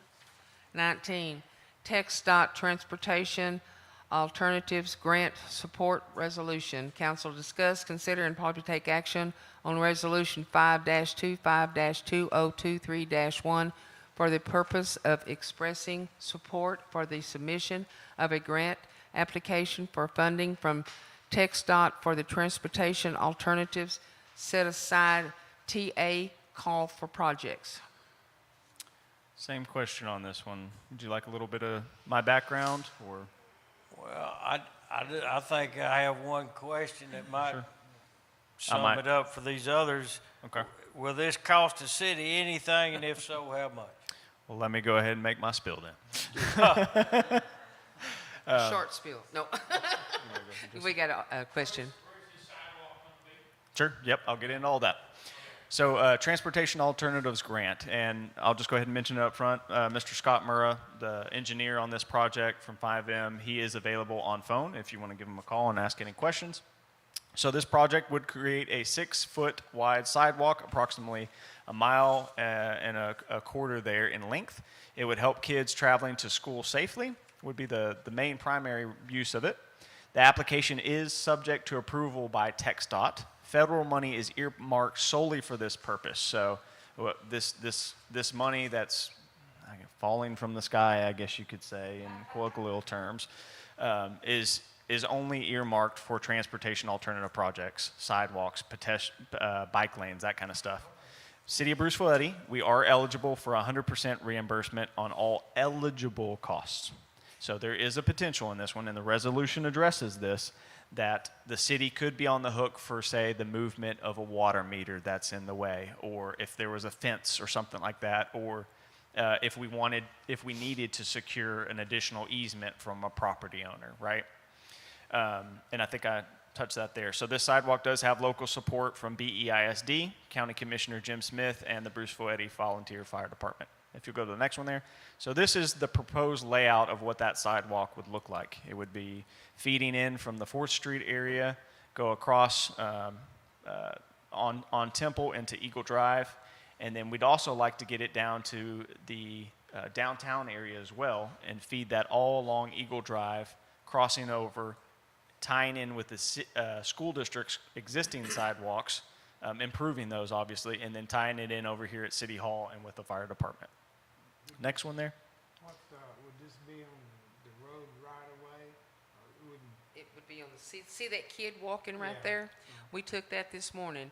For him to walk down Eagle, he had to get in the bar ditch to walk. So this would be having sidewalks for him to walk on. So, and the proposal would be on the other side of the street. Right now, we have these electrical poles on the other side. So that makes things a little bit complicated. The final route has not been established, but will be included in this application. This application is going to be subject to, council's further consideration on it. We have to, get your permission to submit it. So tonight, what you're seeing is simply a resolution to support an application being submitted on that one. It does not obligate us to any funding at this time. However, we would need to set aside funds in this year's budget and this to cover the reimbursement, right? A contractor on this one would submit to the city, hey, I've got bills of $20,000, $30,000. We'd have to pay for that and then request that money back from the federal government, and they would pay us, right? This would probably be split up over at least a couple funding cycles, just FYI. And I think I've addressed everything on that one, but my recommendation is to approve. What is the cost of this project? This project, I think it was, thank you, sir. Appreciate it. Always prepared. Estimated construction cost on this one is $1.6 million. Correct. That would be 100% grant funding eligible on this one. So that would be coming from the federal government via TxDOT. But the city's going to have to pay as it goes and then submit? That's correct. It is a reimbursement grant. $1 million? Well, in the contract, I've been told by Mr. Murrah, what we would require is monthly submission of the invoices. So we wouldn't be waiting 5 months and then get a huge bill that we obviously don't have enough money in the bank to pay. We would require that to be submitted on a regular basis and then request from the federal government. Mr. Griffin, you have a question? Yes. If we have to move highline poles, does the city pay for that? Yep. Potentially. Potentially. Yes, sir. Fences too? Yes, sir. Fences too. Yes, sir. Now the highline poles shouldn't be a huge deal. And again, Mr. Murrah can probably address this a lot better if you want me to get him on the phone. But he said that Encore sometimes will go ahead and just, hey, in the greater good, they're just going to move that highline pole over a little bit as long as it's in a straight line.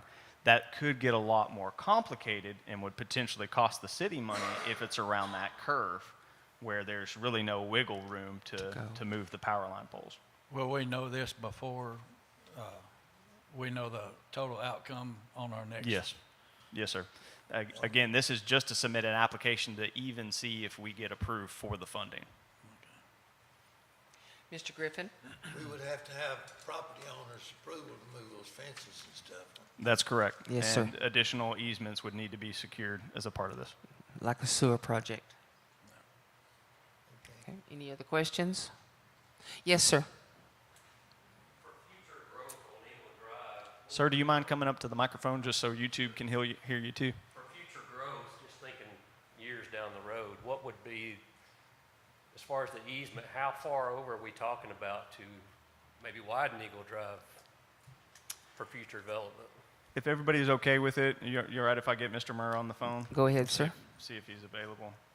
I know he was on a trip, but he said he was going to make time for us.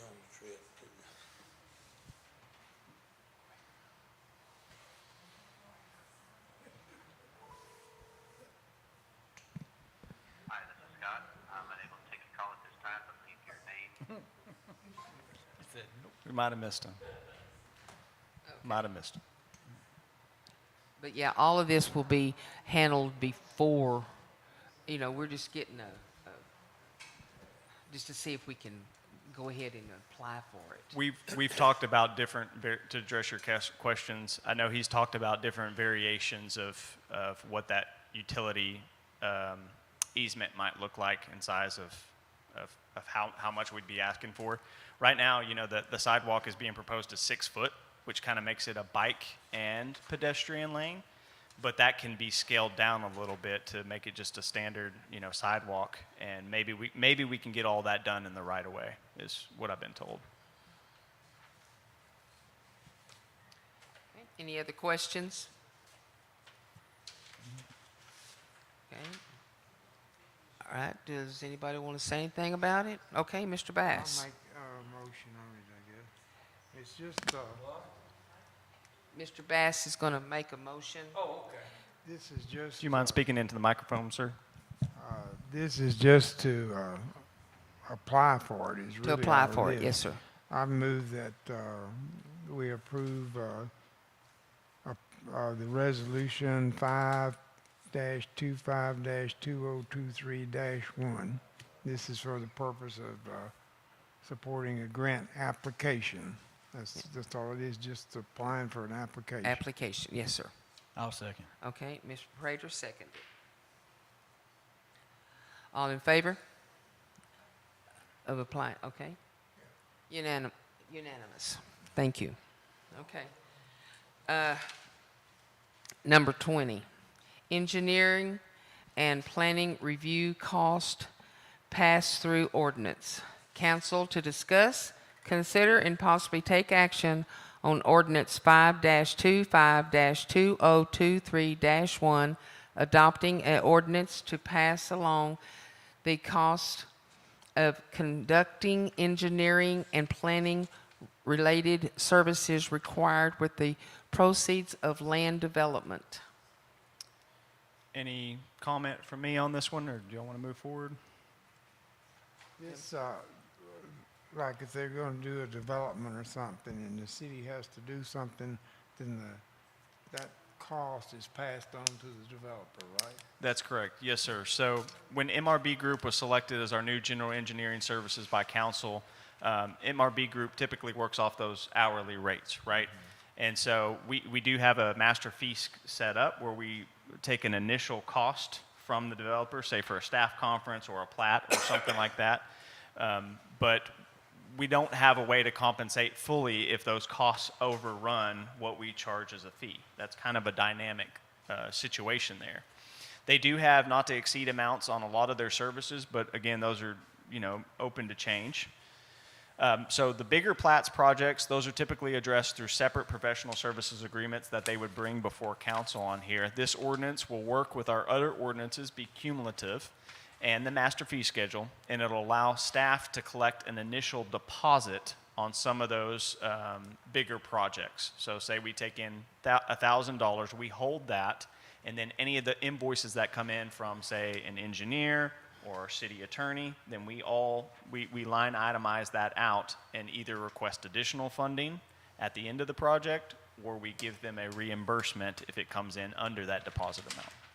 I have a question. Yes, Mr. Bass? This number, 5-25-20231, it's an ordinance, and we just passed a resolution with that same number. It's all right, isn't it? That's correct. Since one's a resolution and one's an ordinance. That's correct. So I move that we approve ordinance 5-25-2023-1. I'll second that. Okay, Mr. Wiggins? Okay, all in favor? Unanimous, thank you, gentlemen. Okay, number 21, ordinance amending the code of ordinance and master fee schedule. Council to discuss, consider, and possibly take action on ordinance 5-25-2023-2, changes to the City Code of Ordinance and Master Fee Schedule, updating and adding fees for building, construction, and development-related fees, adding inspection schedules to building regulations. Okay. All right, Mr. Bass? This is, we had a sheet in here showing, this is just updating the charging Last month. fees, really? Yes. Is all it is to, okay. If there's no discussion, then I move that we approve ordinance number 5-25-2023-2. Okay, Mr. McGruer? All in favor? Unanimous. Thank you, sir. Thank you, gentlemen. Okay. All right. Yeah, oh, I can. All right, executive session. The city council may convene into executive session to discuss the following. I, Texas Government Code Section 551-.071, consideration with the city attorney, and Section 1.05 Texas disciplinary rules for professional conduct. Confer with the city attorney to receive legal advice regarding city code compliance issues related to 101 Shady Shore, Bruceville, Texas 76630, and II, Texas Government Code Section 551.071, consideration, get that out in a minute. Consultation. Consultation. Geez, I am so, my tongue got twisted. Consultation with the city attorney and Section 1.05 Texas disciplinary rule of professional conduct. Confer with the city's attorney to review legal advice regarding potential fireworks regulation within the city limits of Bruceville-Eddy. And where am I talking? Where did it go? I lost the last part of it. Right here, Texas. No, I don't have it. Here. Okay, let me read yours, sir. Sorry about that. And number III, Texas Government Code Section 551.071, let's see, I lost again. Yeah, there you go. With city attorney and sections 1.05 Texas disciplinary rules for professional conduct. Confer with the city attorney to receive legal advice regarding the legal status of Miracle Lane. And then B, nope, that's it. That's it. Okay. Yeah, it is 9:21, and we're going to go to executive session. This meeting is adjourned.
7:17 p.m.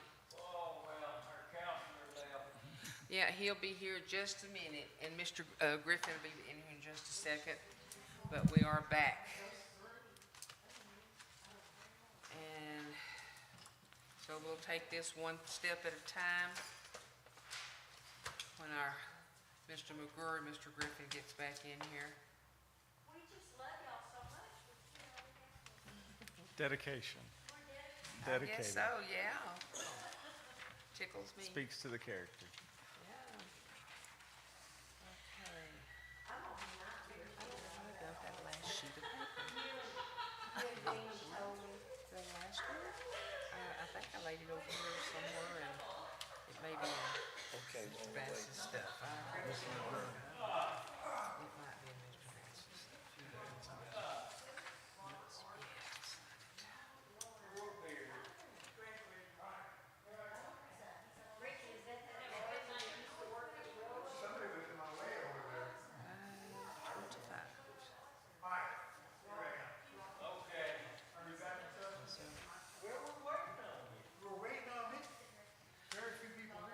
Okay, all right, so, we were in executive session. Number one, the Texas Government Code, section 551.071, consultation with the city attorney, and section 1.05, Texas disciplinary rules for professional conduct. Confer with the city attorney to receive legal advice regarding city code compliance issues related to 101 Shady Shore, Bruceville, Texas. Okay? Does anybody have? I'd like to make a motion Okay.